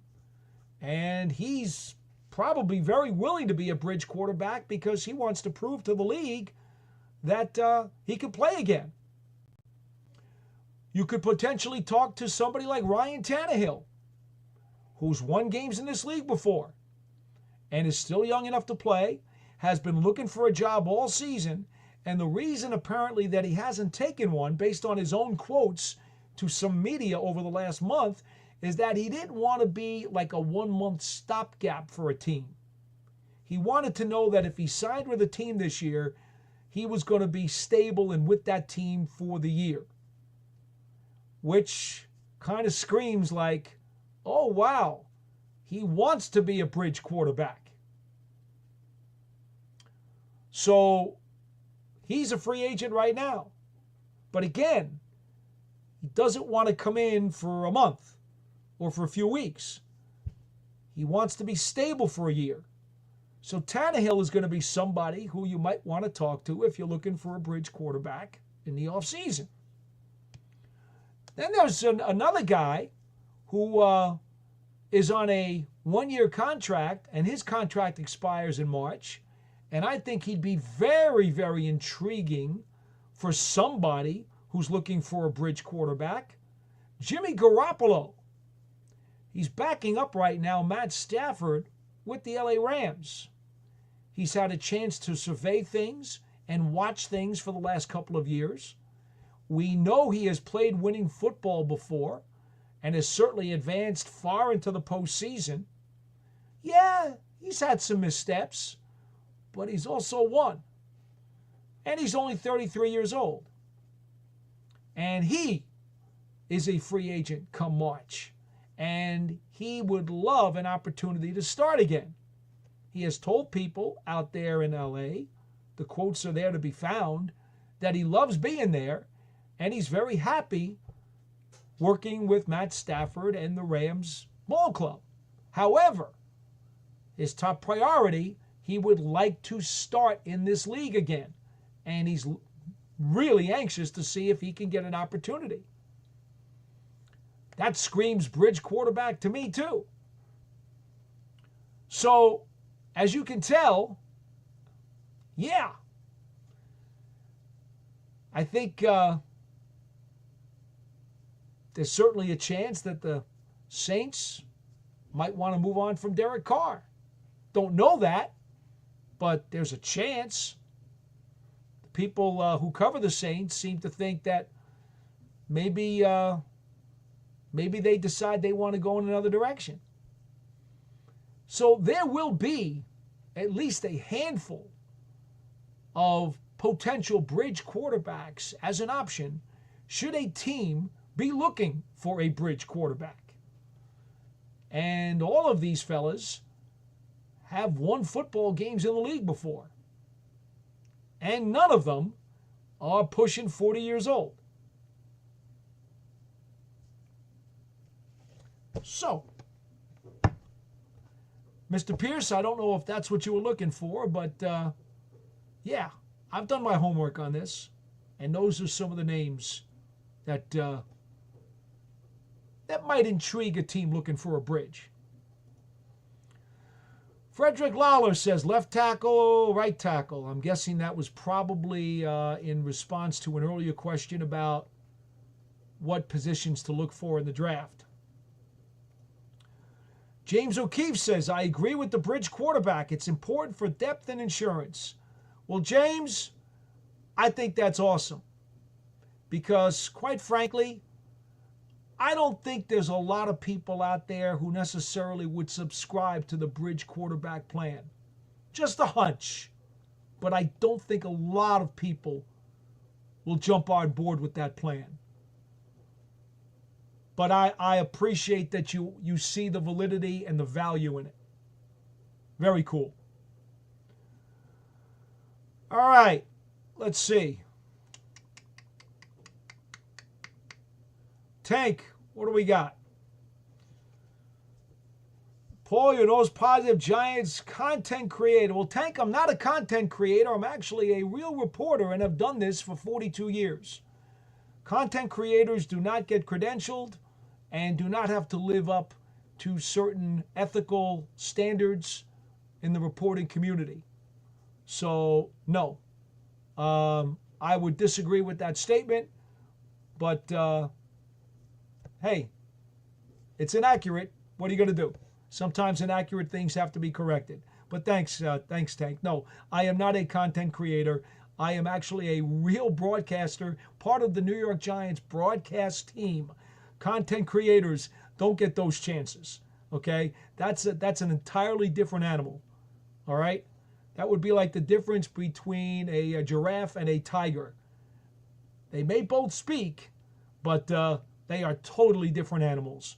So please do not get that confusion caught into your vocabulary, so to speak. Huge difference. Okay, let's see. Big Blue says, the reason sit was on the Giants' calendar the following season. Nothing like watching Humphrey's earpod flying through the air.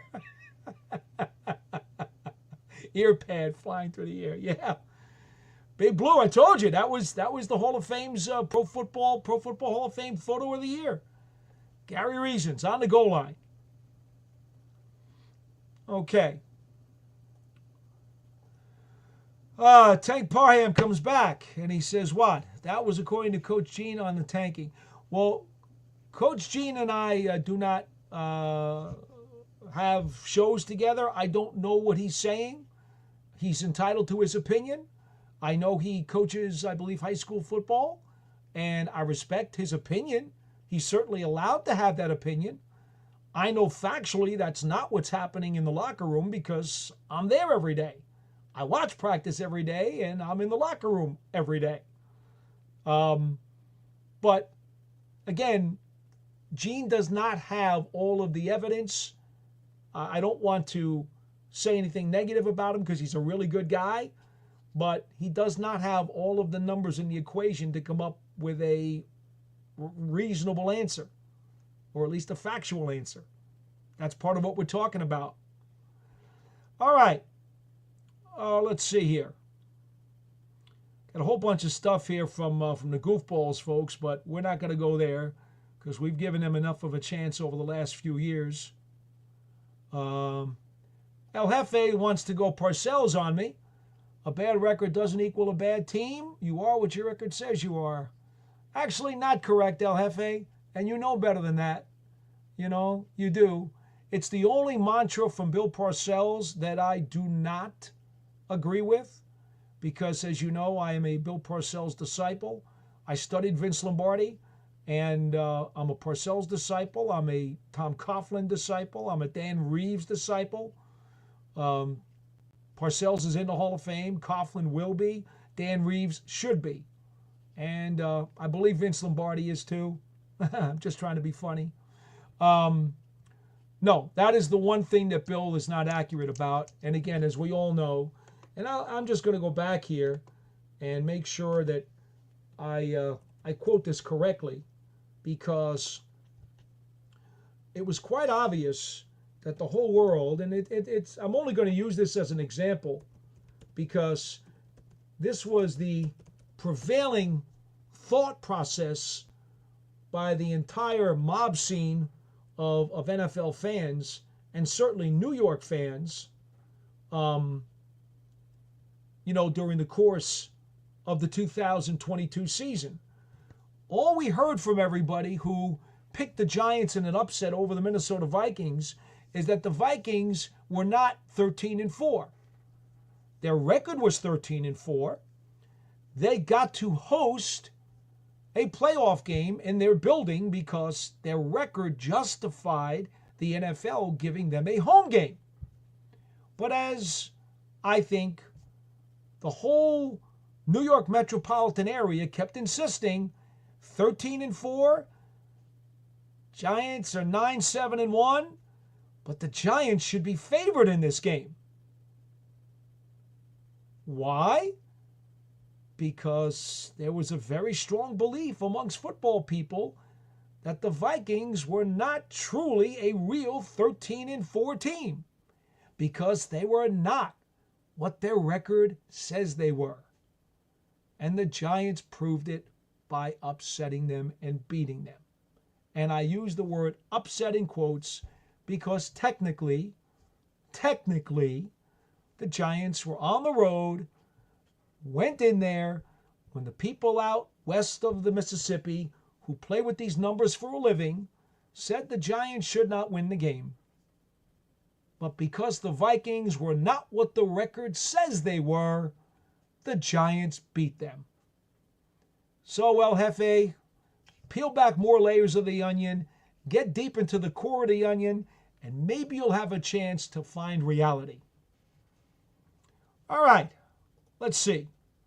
Gary, I don't want to talk about people losing their jobs, especially around the holidays, but how is the unity around the building with coaching stuff? Is Dave's and Joe still cool? Are things fractured? Things are not fractured. As a matter of fact, Brian Daboll was asked today about how does he talk to ownership. He talks to ownership every day. He talks to Joe Schoen every day. I see them all the time in the building together. And they talk. And John Mara talks to them. And John Mara is out at practice all the time, watching to make sure that he sees things are being done correctly. And the players are following instructions and they're doing what they're supposed to do. Again, the team is like broken toothpicks right now. Anybody who's grading this coaching staff and this general manager on this second half of the season when the roster has been ravaged by injuries isn't being fair. It's just that simple. If you don't want to be fair, then just say it. I don't want to be fair. I'm blaming them for this entire losing streak, and they've done a bad job. Go ahead and say that. But please come clean and also say, but I'm not being fair when I say it. Because that's the only way that you're telling the truth. All right. Let's see who else we had here. Sean Jackson.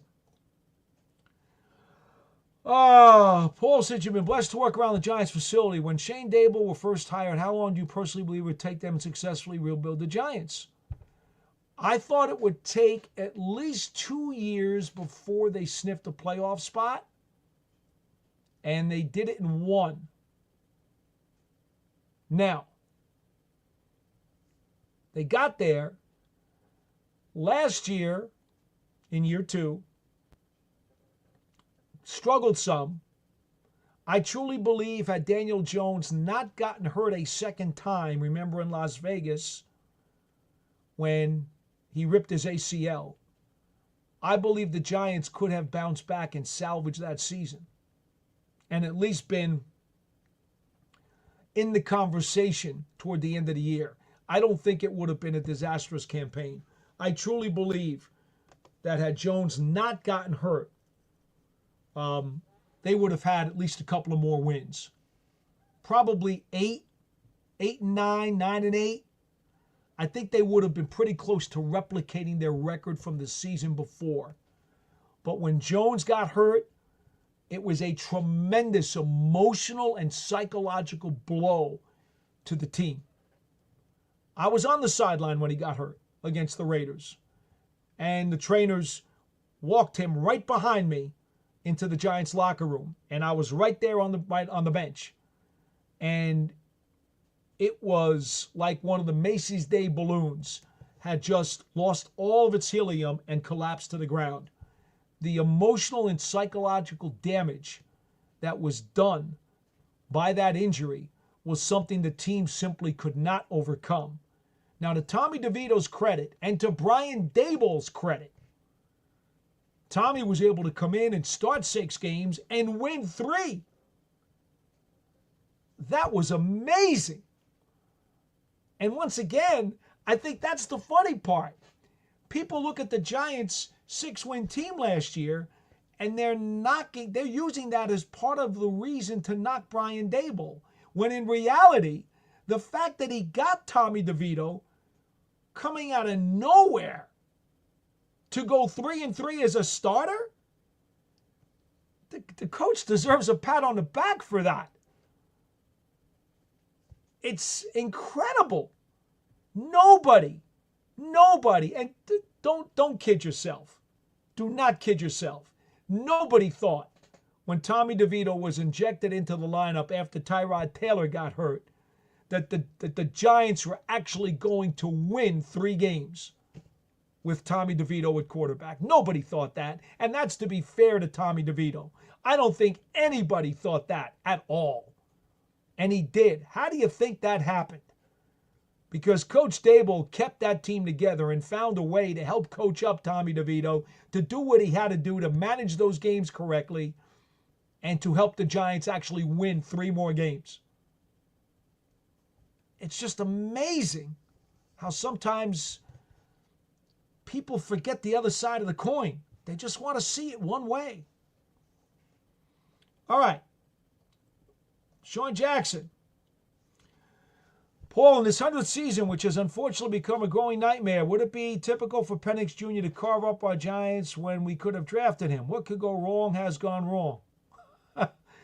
Sean, I'm not going to sit here and say no. This has been a perfect storm, okay? Everything that it could go wrong has gone wrong. The Giants have been Murphy's Law this year. Like I said, in some ways, this reminds me a lot of the 1983 Giants that were 3-12-1. And if you're joining us late, folks, I had to remind some people of a history lesson, how the 1983 Giants were 3-12-1 and were 9-7 and went to the playoffs in 1984. Just 1 year later. But what's going to happen Sunday, Sean? I don't know. The only thing that I can do, study the tape, study the rosters, study the depth charts, study the numbers, do all the things that I usually do every single week because I stick to the X's and the O's. That's what I do. I'm a football guy. I'm not into soap operas. I'm not into dramas. Okay?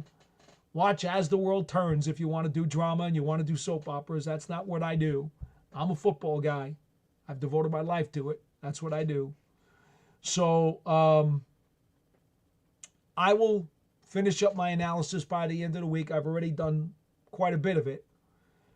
This is a Giants team that, despite what they're taking into the game, and it is a significantly beat-up roster, they certainly should be able to compete with the Falcons without question. They should still be able to compete with them. And, I got to go over some more details. And obviously the Penix thing just throws a very big question mark into the equation because nobody truly knows how well he's going to perform or what the Falcons coaching staff is going to let him try to do. So it's really kind of more of an unknown, if you will, than anything. Look, I firmly believe that the Giants would beat the Saints. And they did outplay them. We know about the points that were taken off the board on a punt return for a touchdown, on a field goal, a made field goal that was taken off the board. We know all about that. And then a blocked field goal at the end of the game because the perfect storm decided to descend on East Rutherford again and grab another victory away from the Giants. But no, I absolutely, they showed that there's no reason that they could not compete with the Saints, for sure. Should have won the game. Do I think they can compete with the Falcons? Yeah, I do. I do. All right. What do we have here? Sean says one more.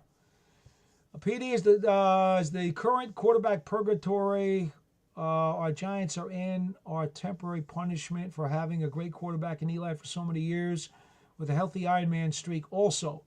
Better Giants days are hopefully ahead. Well, here's what I would say, Sean. There's no doubt, okay? There is no doubt that Eli Manning, much like Phil Simms, was very much underrated while he was here by a lot of people. Bill Parcels used to say all the time, when Phil Simms is gone, you people are going to be shaking your heads and saying the next guy ain't no Phil Simms. Well, he was right. I mean, look how long it took for the Giants to finally square things away. They went through handful of quarterbacks and moderate success to obviously moderate. Danny Cannell, 1997. Phil's last year was 1993. In 97, Cannell led the Giants to an NFC East title in a playoff appearance. But, it was rough going there. And now, Eli, God bless him. I still think he had another year left in him. I told you that on WFAN and on Big Blue Kickoff Live and everywhere that I was on, NFL Network and everywhere else. I told everybody that I thought Eli had at least another year left in him, and I still believe that. I still do. But because of circumstances, it was not to be. But yes, Sean, I do think this. I don't think there's any question in my mind that Eli Manning, his value should be enhanced by his longevity and his durability in particular. It's one of the facets that really ticks me off when people talk about Eli. And, what do? The only thing that they can do, they have two things that they can do. They go to the number of seasons that the Giants did not make the playoffs, which, of course, is a team stat and not an Eli stat. And they go to, look at his regular season career win-loss record. It's only 500. Well, that's also not true. Not only because win-loss records are, again, more team stats, but if you really wanted to go there, you have to include his postseason win-loss record as well. Because those games were played too. You don't ignore them. They were not exhibition games. In fact, they were the most meaningful games of the man's career. And his postseason record puts him several games over 500. So even the, quote, 500 career record stat that critics love to throw out there is inaccurate. So, Sean, are the Giants paying for Eli Manning's greatness? If it is, it is. I don't know. I've said to you guys before on this program, I believe that somebody's got a voodoo doll in the basement somewhere and they're sticking 1,000 pins in that voodoo doll each and every game day. It's amazing at what has happened to this team this year. All right. James O'Keefe, Quentin Nelson would have helped to I guess he means elongate Eli's career. Well, James, if you remember, going into that draft, as you know, I go to the combine usually, and I accumulate a lot of information and do a lot of crunching, study crunching. And I was wrestling with, do you take Saquon Barkley or Quentin Nelson? And I ultimately, at the combine, went on the air on WFAN from Indianapolis and said, I have decided that Saquon Barkley is the right guy to take. He is a generational talent. He is a true superstar. He is a offensive weapon that cannot be underestimated, and just a special, special superstar. I don't think there's any doubt that he proved that he was. Even despite the injuries, which somewhat derailed his career, there's no doubt. You're now getting a chance, the NFL is, to see that a healthy Barkley with a line that is competent is a true superstar and a serious contender as league MVP. So, there was never a question about his talent to people who understood football. And B, there was never a question that he could be as impactful as a league MVP to those of us who understood football. But yet there were so many people who absolutely disagreed with the pick. I will never understand that. All right, Aiden Fink says, do you think Eli will get into Canton in 2025? Well, now that could take another hour and a half show all by itself. I'm not going to do that. But I will say this, Aiden. As the finalists get whittled down, as you know, there were rounds in the balloting for the Pro Football Hall of Fame. Right now, Eli Manning is the only quarterback on those finalists still on the ballot for this year's election. Oftentimes, when the voters get into the room and they debate the careers of the guys who are still remaining on the ballot, one of the techniques that they will often use is to compare guys who are at the same position. So if there are more than one quarterbacks, on the ballot, if there are more than one running back on that ballot, what you'll have, one of the techniques that they'll go around with, they'll start debating, and the committee will say, well, okay, hold on. Here is player A and here is player B. They were both running backs. Which one of these two guys is more of a Hall of Famer? And that debate will happen. And sometimes that's how they'll knock out one of the running backs. They will sometimes knock out a guy because he's at the same position and they think the other guy was a little bit better. They'll say, all right, we'll make that other running back wait till next year. He can go on next year's ballot. This year we're taking this running back. We're not going to take two running backs this year. We're only going to take one, and we're taking A. B, he can wait. That does happen. So it is very advantageous for Eli Manning in that he is the only quarterback on this year's ballot. So that means there is nobody that they're going to be able to throw him up against and have somebody in that committee say, well, I think this quarterback belongs in before Eli. If you're going to vote for a quarterback, you got to vote for this guy because he's better than Eli. Nope. That can't happen. So in that regard, do I think that Eli has a chance to get in it this year? Well, first of all, I think he should be. It's a no-brainer for me. He should get in the Hall of Fame this year. Does that help him? Yes, it does. What hurts him?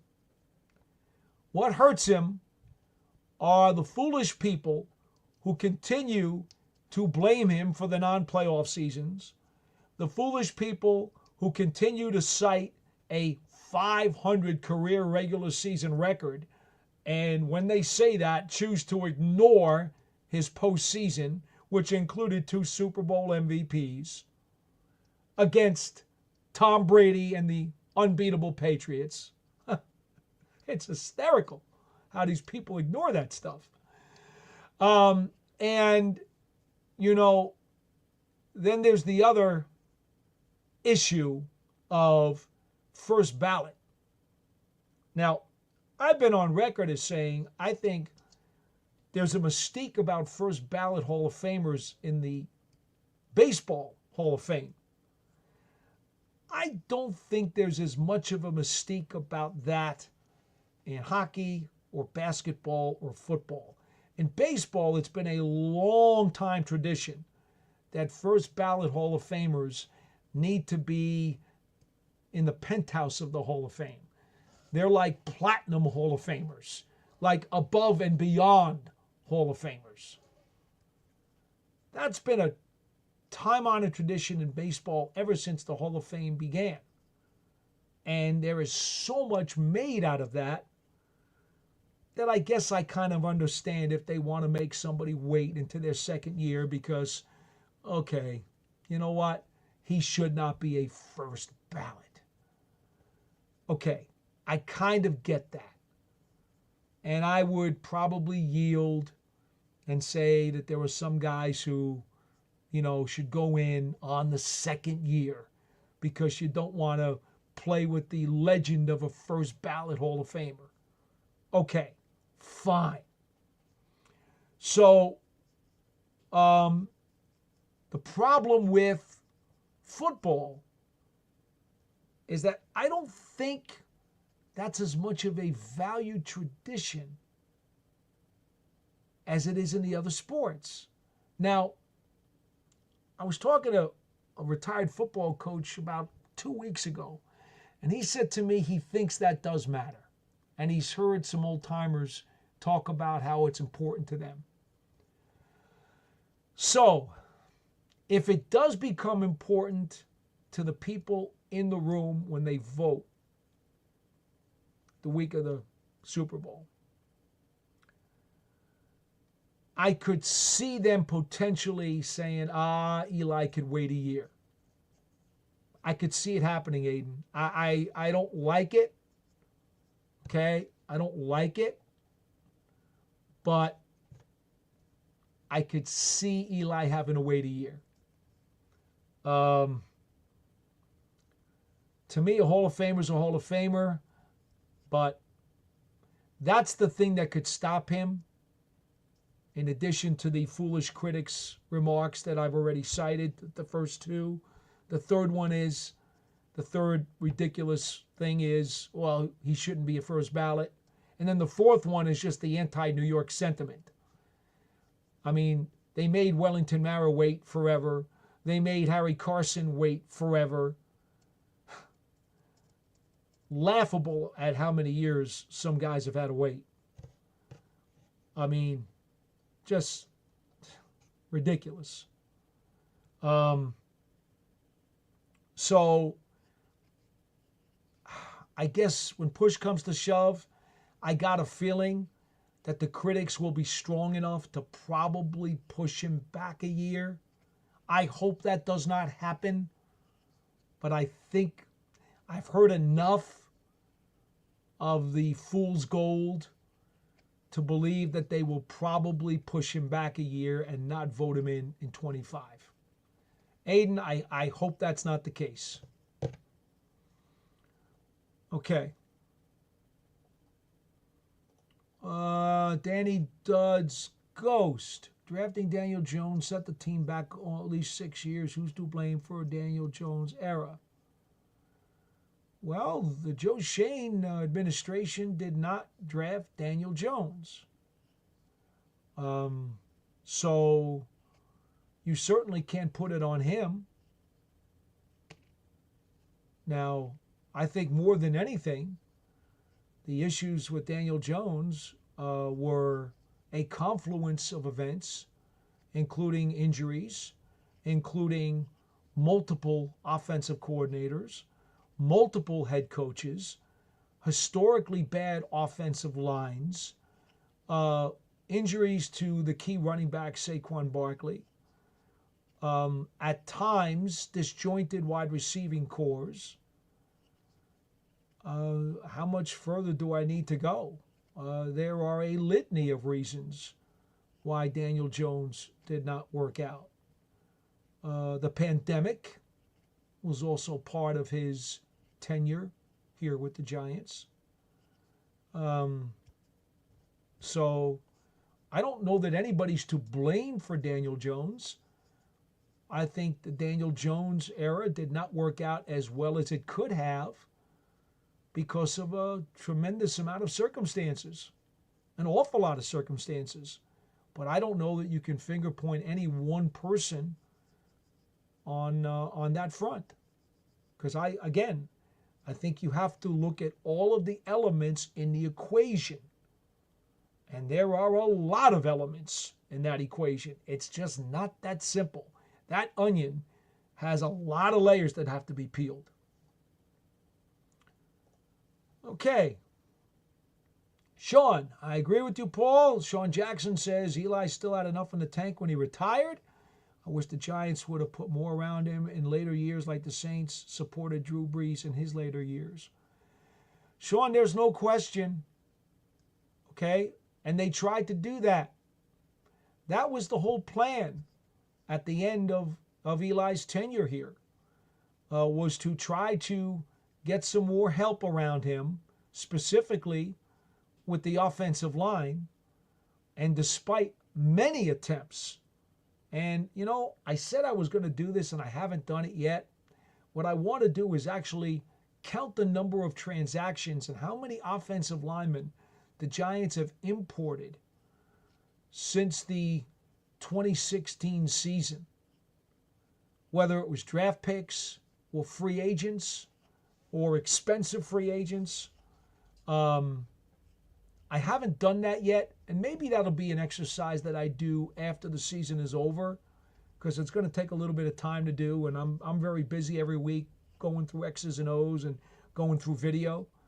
So I think that'll be a really good exercise to do maybe after the season, because it's important that people understand the Giants organization tried as hard as they possibly could, to the point that they were like digging from here to Europe with a teaspoon, trying to find and uncover offensive linemen who could get the job done for Eli. And it just never worked out. And then the same thing happened for several years to Daniel Jones, to the point where last year's offensive line was historically bad. I mean, and he had legs, and he still got hurt and missed half the season. Unbelievable. So, anyway, let's see. All right, so that's yeah, I'm with you, Sean. And the Giants know that. The Giants know that. Our ownership knows that too. They they missed so many times. The football administration missed so many times. It wasn't for lack of trying, and that's why I got to come up with that number. They tried hard, very, very hard as could be, to get linemen in here that could make it happen. And none of it really worked out. This is the best line they've had now. It was a functional line in 2022. It was. It was a functional line in 2016, and they got to the playoffs. It was a functional line in 2022, and Daniel Jones got them to the playoffs. You got to have a functional line or you're not going anywhere. And most often, no matter how many times they tried, they could not put together a functional offensive line. So that's the biggest deal. Danny Dudd's Ghost. Confirmation bias made them pay him after that fluky playoff win. Well, obviously he's talking about Daniel Jones, and he's talking about a sensational playoff game against the Minnesota Vikings on the road in that beautiful stadium that the Vikings have in Minnesota. Another one of Daniel Jones's comeback wins that year, when he was absolutely sensational. That was the pinnacle right there. That was a highlight, a phenomenal game. It was a great game. Let me tell you, Danny, I was in the building that day. I don't know if you were watching it on TV or if you were lucky enough to head out there and buy a ticket to the game and take a plane out to Minnesota in the middle of January when it's freezing cold. But I was on the sideline that day, and that was a hell of a game. Very exciting, very fun, and Daniel Jones was masterful in that game. No question about it. And, hey, you know what? That's going to have to live as the highlight of his Giants career. So, anyway.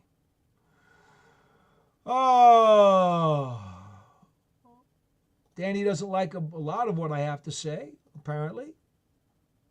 Says master covering the team, talking a lot, saying a little. Well, hey, look, you don't have to want to be informed. I can only give you the information. You don't have to digest it if you don't want to. Again, that's education is like opinions. You know, you can only do what you make with it. Danny continues to say, hopes to see better days soon. Team been depressing since 2012. Even the 2 playoff years seem fluky. Well, let's put it this way. You don't have to go far to know that the Jets have not had a playoff season in the last 9. They're 0 for their last 9. At least the Giants have had 2. So, Danny, just be very glad you're not a Jets fan. Well, Danny says he does agree with something. He says Eli still had juice left in 2019. Just look at the 2018 numbers, much better than what we have seen the last 5 years. Well, I'm glad. See, there you go. Now, see, it took a couple of clicks of the clicker, but now you're starting to understand and starting to process the information. Yes, exactly. He says if we gave Eli some more line help with Saquon and OBJ, he would have played at least another 2 years, in my opinion. Danny, I'm sure at least 1. 2, I don't know. We would have had to see, but I wouldn't rule it out. I know he had another year left in him. That I could tell you. I'm sure of that. 2 might have been stretching it, but it was at least another year. And I really feel bad that he didn't get that. And that was because of the circumstances that the Giants were in. It wasn't because Eli didn't have it in him. The circumstances just made it impossible for them to give him more time. We got another 9 minutes left in the program. We're going to take this one to a full 2.5 hours. Gary Gaston's back on the program and says, Paul, while watching interviews, it seems like the players are having fun in the locker room during the season when fans are hurt. Are you a fan of pool tables and ping pong in the locker room? Well, I'll be honest, Gary, I don't have an opinion either way, and that's not a cop-out. And here's why I'm going to tell you. Because the evidence is that you need camaraderie. The NFL is not like it was back in the 80s when I started. Okay? It's just not. Team unity is very hard to come by because of the salary cap and free agency and how teams get ripped apart. So, back in the Parcels era and the Coughlin era, you would never see a pool table or a ping pong table or a Nerf basketball in the locker room. But it was a different time. In those days, it was easier to keep teams together. Even though there was a cap and there was free agency, it just seemed like it was easier to do. Today's professional athlete is a little bit more concerned about the dollars and a little more concerned about his endorsements and his social media and so forth and so on.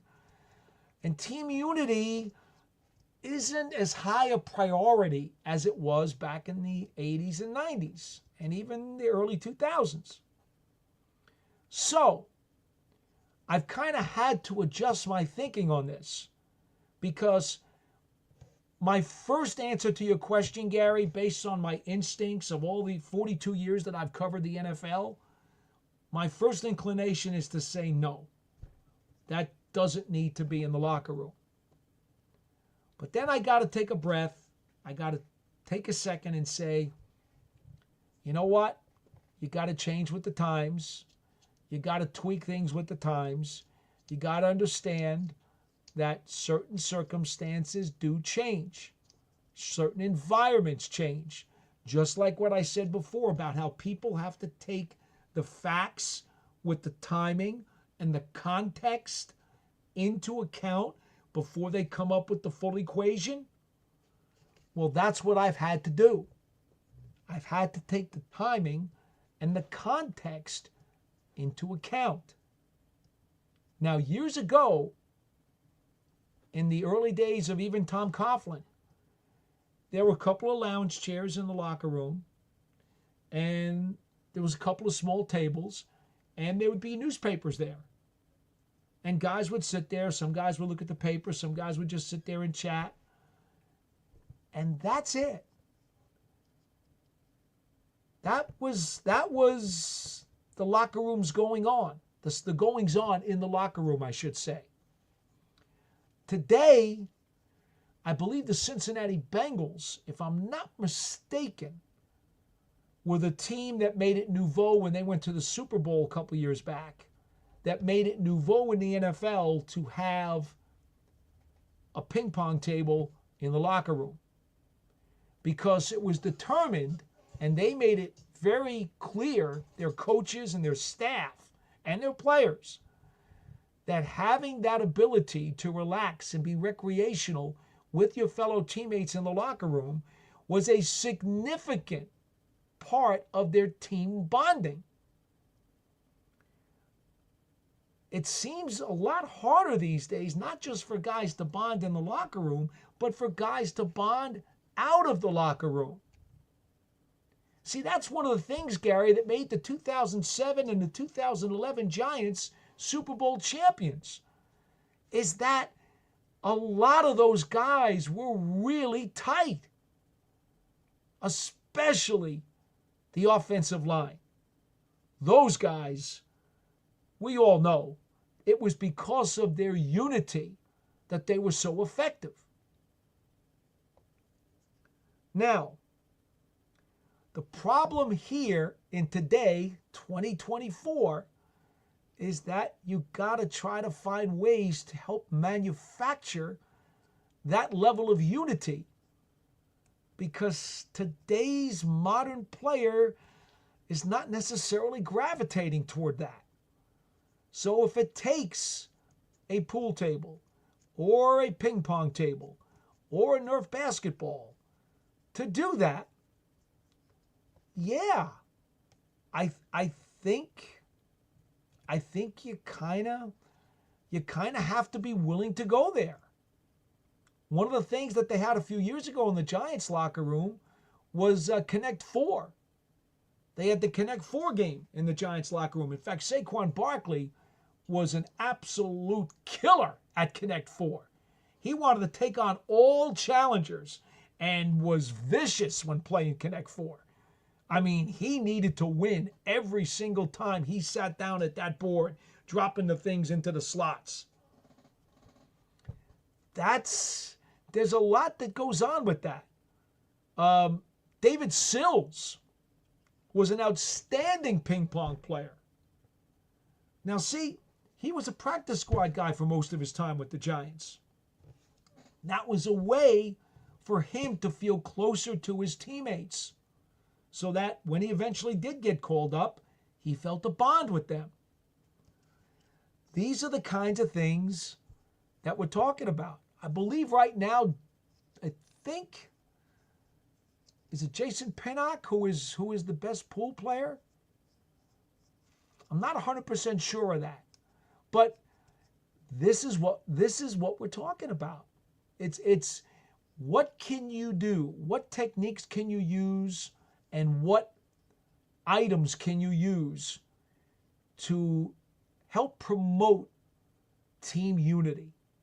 So, Gary, yeah, my answer is probably yeah. I'd say it's okay. I wouldn't have said that 10, 15 years ago, and certainly before that, absolutely not. But today, the more I've talked about it now during your question, the more I realize that it's probably better and does more good than harm. Because guys do need to find ways to bond and be unified. It's critical. All right. James O'Keefe says he wanted Quentin Nelson and not Saquon. Doesn't matter who's in the backfield if you don't have an O-line. And he says Nelson has been an all-pro. Yeah, hey, James, there's no doubt about that. But see, the Giants had continued during that time when Saquon was here. They had continued to make move after move after move in the anticipation that the line would be good enough. That's what they did. And in retrospect, the line wasn't good enough. But when you're laying out the plans, again, timing. At the timing of the pick, they had X, Y, and Z lined up. This is what we're going to do to make this line good enough for Saquon. And at the time, it made some sense. It certainly made sense in 2022 when the line did get together and got functional enough, and Saquon and Daniel Jones helped win a playoff game. The bad news is that for most of Saquon's time here, the line just kept failing to produce. That's on those guys. It's on those offensive line coaches, and it's on those offensive linemen who did not do what they were paid to do. You know, if you go and bring your car to the mechanic and you tell the mechanic, I need brakes, and you pay for those brakes, you expect those brakes to work. If the brakes don't work, is that your fault? You brought the car to that mechanic, you paid the bill, you did everything you were supposed to do, that you were responsible for, that you were obligated for. You brought the car to the shop and you paid the bill. And you told the guy, my brakes need to be changed. You did everything you were supposed to do. But the mechanic screwed up and didn't do the brake job correctly. That's on the mechanic. Well, those failures are on those Giants offensive linemen. And maybe the offensive line coaches who did not maximize their production. It's not on Saquon Barkley, and it's not on Dave Gettleman, who picked Saquon Barkley. He made the right pick. He got the player. Player did everything he could do, even through injury. And the linemen did not do what they were supposed to do. That's where the blame is, more than anything else. Timothy Menace, hey, he's been with us a few times before. He says, what is the game plan on defense for the rookie quarterback Penix? Well, here I am going a little bit longer, but I'm going to do that for you because you came in a little bit late. The deal with Penix, I would think, I don't know, but I would think the Giants, I believe, are, I want to say they're 11th in the NFL in blitz percentage. I've got my stuff here. Let me go through my paperwork a second. They are 11th in the NFL blitz percentage. They're blitzing on approximately 28% of passing plays. So they're 11th. I would think,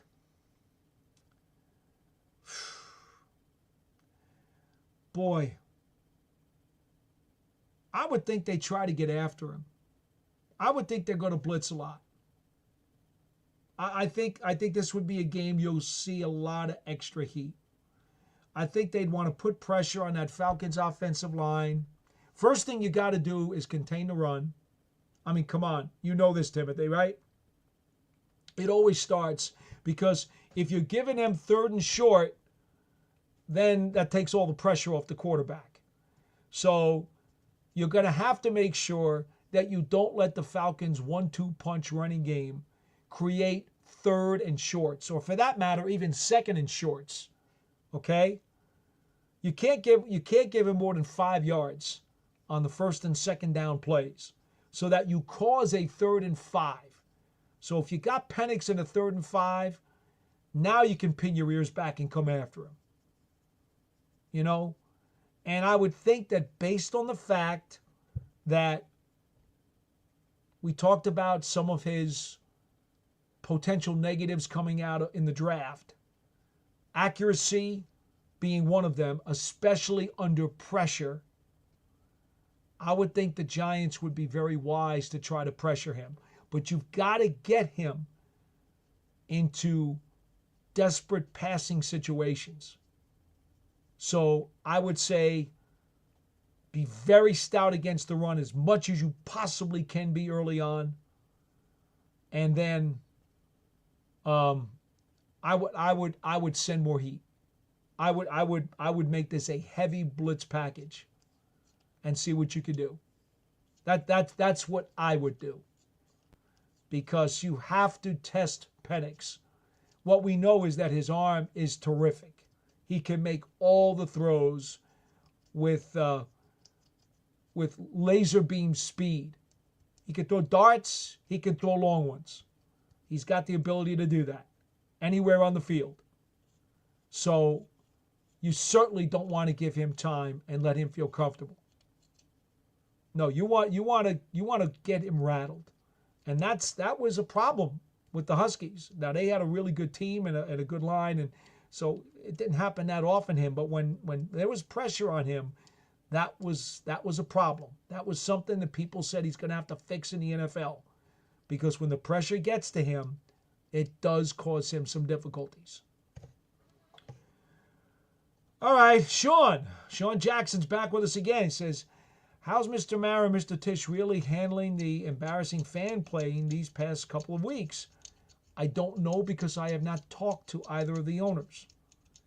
Our Giants once had an amazing legacy, but nowadays, my friend, that's a die-hard Lions fan encourages me. I'm not one. Our Giants once had an amazing legacy, but nowadays, my friend, that's a die-hard Lions fan encourages me. I'm not sure, Sean. I totally understand the point, but I can say this: the Lions, as you probably know, have not been to a Super Bowl. So the Giants have been to 5, and they've won 4. So please do not equate the very poor, frustrating, and disappointing seasons that this organization has had since 2011 with literally lifetimes of nothingness that the Detroit Lions have had. Don't equate that. I don't think the people in Detroit would appreciate you equating that either, because they have suffered much more than you could ever imagine. I mean, Sean, I don't know how long you've been a Giants fan, but if you've been around a while, at least in the Super Bowl era, and you don't even have to go back then, if you've been around since 1980, you've seen the Giants go to the Super Bowl 5 times and win 4. Please do not compare what's going on to what happened with the Detroit Lions for literally lifetimes.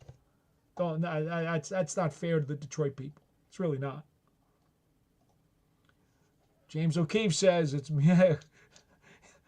like the chef burning the lasagna. So he didn't like my mechanic story, but he did like the chef burning the lasagna. Okay. Oh, I appreciate the food analogy. Those of you who watch me on Big Blue Kickoff Live know that I love to do food analogies. And being a Paisan, I am also very fond, obviously, of Italian food. Especially fond of pizza, though, James. Even more so than lasagna, believe it or not. I absolutely adore pizza. Could probably eat it 7 days a week. And he says BBK all the way. So he is a Big Blue Kickoff Live guy. I appreciate that, James. That's cool. See, so you understand. You understand a lot of what I say during this program. I don't know how many people, by the way, are duplicates How many cross over between Big Blue Kickoff Live and the Big Blue Breakdown that we do here as part of the New York Giants on Sports Illustrated channel? I suspect there are some that are crossovers. I don't know how many, what percentage of you there are. For those of you who do cross over to both programs, you've probably heard a lot of what I've said on this program. Then again, you probably haven't heard some. And if you haven't, that's okay too, because, I'm in both places this year. It's nice to have both outlets, and hopefully I get a chance to talk to as many different people as possible. We have regulars on this program, just like we have regulars on the Big Blue Kickoff Live show. But we always welcome new people because it's fun to hear from new people. Sometimes they have different opinions. That's fine. Sometimes they just need more information. And that's fine too. Aiden Fink says, just started watching the Big Blue Breakdown last week. Watch BBKL all the time. Cool. Well, hey, love to have you on this program as well. See, this is why, when they first came to me at Sports Illustrated and asked me about doing this project, I told them, I said, hey, is there any way that we're going to be able to interact with the fans? And that's very important for me, because I love talking to the fans. You guys are the reason that I have the job. There'd be no reason for any reporters or analysts to cover the games if there weren't fans who were interested in the games. Remember, I'm in the information business. You guys have to want information for me to be able to work. So I'm very glad that you do and that you're all out there. And I appreciate all the support on both of the programs. James says, no Charlie. No, I don't think Charlie does check out the Big Blue Breakdown, as a matter of fact. Charlie, for those of you who do not watch Big Blue Kickoff Live, Charlie is a longtime Giants fan, lives up in Maine, and he has 99.9% of the time complaints. I can honestly tell you, I don't know that if I could count on one hand in all the years, and it's got to be well over a dozen years, that he has been calling in to the program, that he has had anything nice to say. Now, sometimes, and I'll say it flat out to you guys, sometimes the stuff is legit. But there are other times where, as I said earlier in the program, he does not have all of the numbers lined up in the equation. He's got too many missing pieces, and that says something that clearly doesn't add up. But because he's got missing pieces in the equation, he doesn't realize that. And then we kind of have to tell him. And then he still doesn't get it. Well, that's where we get into a problem with Charlie, because he doesn't always add up all of the pieces to the equation. Once he gets all the pieces, he still has trouble adding them up and coming up with a rational solution or a rational answer. So it is what it is. Aiden says, I'll be in Atlanta. Oh, wow, okay. Aiden Fink says he'll be in Atlanta, and he'll definitely say hi if you see. Well, absolutely, sure do. It's funny. When the Giants are on the road, we do the broadcast team. Jonathan Casillas, John Schmelk, they're back here at home doing the show from the studios back here. And I'm the one who's on the road with the team. So my portions are obviously live from the stadium, but from the radio booth where Bob Papa calls the games with Carl Banks. So I'm there. John Schmelk and Jonathan Casillas are back here in the studio. And then after the game,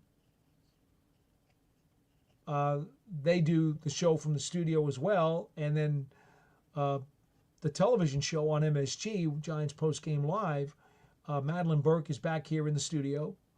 Usually has Sean O'Hara or Amani Toomer with her, and I'm out at the facility, at the game, live at the game, and I'll do interviews either on the field or in the locker room that I feed back to them, and then I'll usually call in to John's radio program right after that, and then maybe do a quick hit with him and tell him, what went on in the locker room and what some of the things that were said and so forth.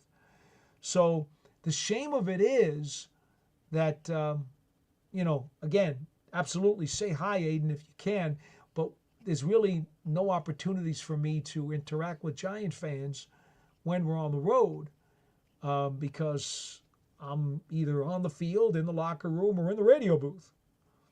But I do appreciate the thought, and I'm always happy to say hi to the fans. I think, like I say, the fans are the reason why this job even exists. So that's really, really cool. All right, so we've got 2 hours and 45 minutes. I got over 500 folks still actually live on the video stream at the moment, but I've got no more chats. I've got no video calls, and I've got no audio calls. So I do believe we will probably kick it out of here for tonight. Now, remember, folks, the Giants are taking on the Atlanta Falcons Sunday, 1 o'clock in Atlanta. So now our programming schedule here on the channel, we will have the Giants' 3 key matchups for this game against the Falcons. That'll be posted on the channel Friday morning. It's about a 20-minute report. You'll get the state of the Falcons, some of the observations I have about that team and the Giants, as well as the 3 key matchups that the Giants will look to try to exploit or have to be worried about in the game. That'll come up on Friday. Next week, as you know, is Christmas week. So that's going to really change up the schedule. As it stands now, we anticipate having the Giants game balls and gassers, again, the positives and negatives on offense, defense, and special teams, first thing Monday morning on the 23rd. And as it stands now, we anticipate having a live edition of the Big Blue Breakdown where we do what we just did tonight on Monday night, the 23rd at 7:30 p.m. Eastern Time. That's what we're looking at right now. Stay tuned to my Giants Twitter page, at GiantsWFAN, and we will get you more information as we sew that thing up. But right now, that is what we're looking at. So game balls and gassers on Monday morning, followed by Big Blue Breakdown live on Monday night. Certainly you're not going to do one on Christmas on Wednesday night like we always do. We won't do that for the holiday, and certainly you're not going to do one on Tuesday night, Christmas Eve either. I think you guys should enjoy your holidays and your families, and we should not be talking about football. It should be time for friends and family and celebrations and all kinds of good stuff, sweets and treats and food and all that kind of wonderful, wonderful things that go with a holiday instead of talking about football teams at the moment. So a little bit of a break, but I don't think it's fair to not do a show for you guys that week. So we will be back, as I say, I anticipate Monday night, December 23rd, 7:30 p.m. Eastern Time for the next edition of the Big Blue Breakdown live here on the New York Giants on SI YouTube page and Media Network. Until then, I'm Paul Dottino. Enjoy, folks. We will see you next time.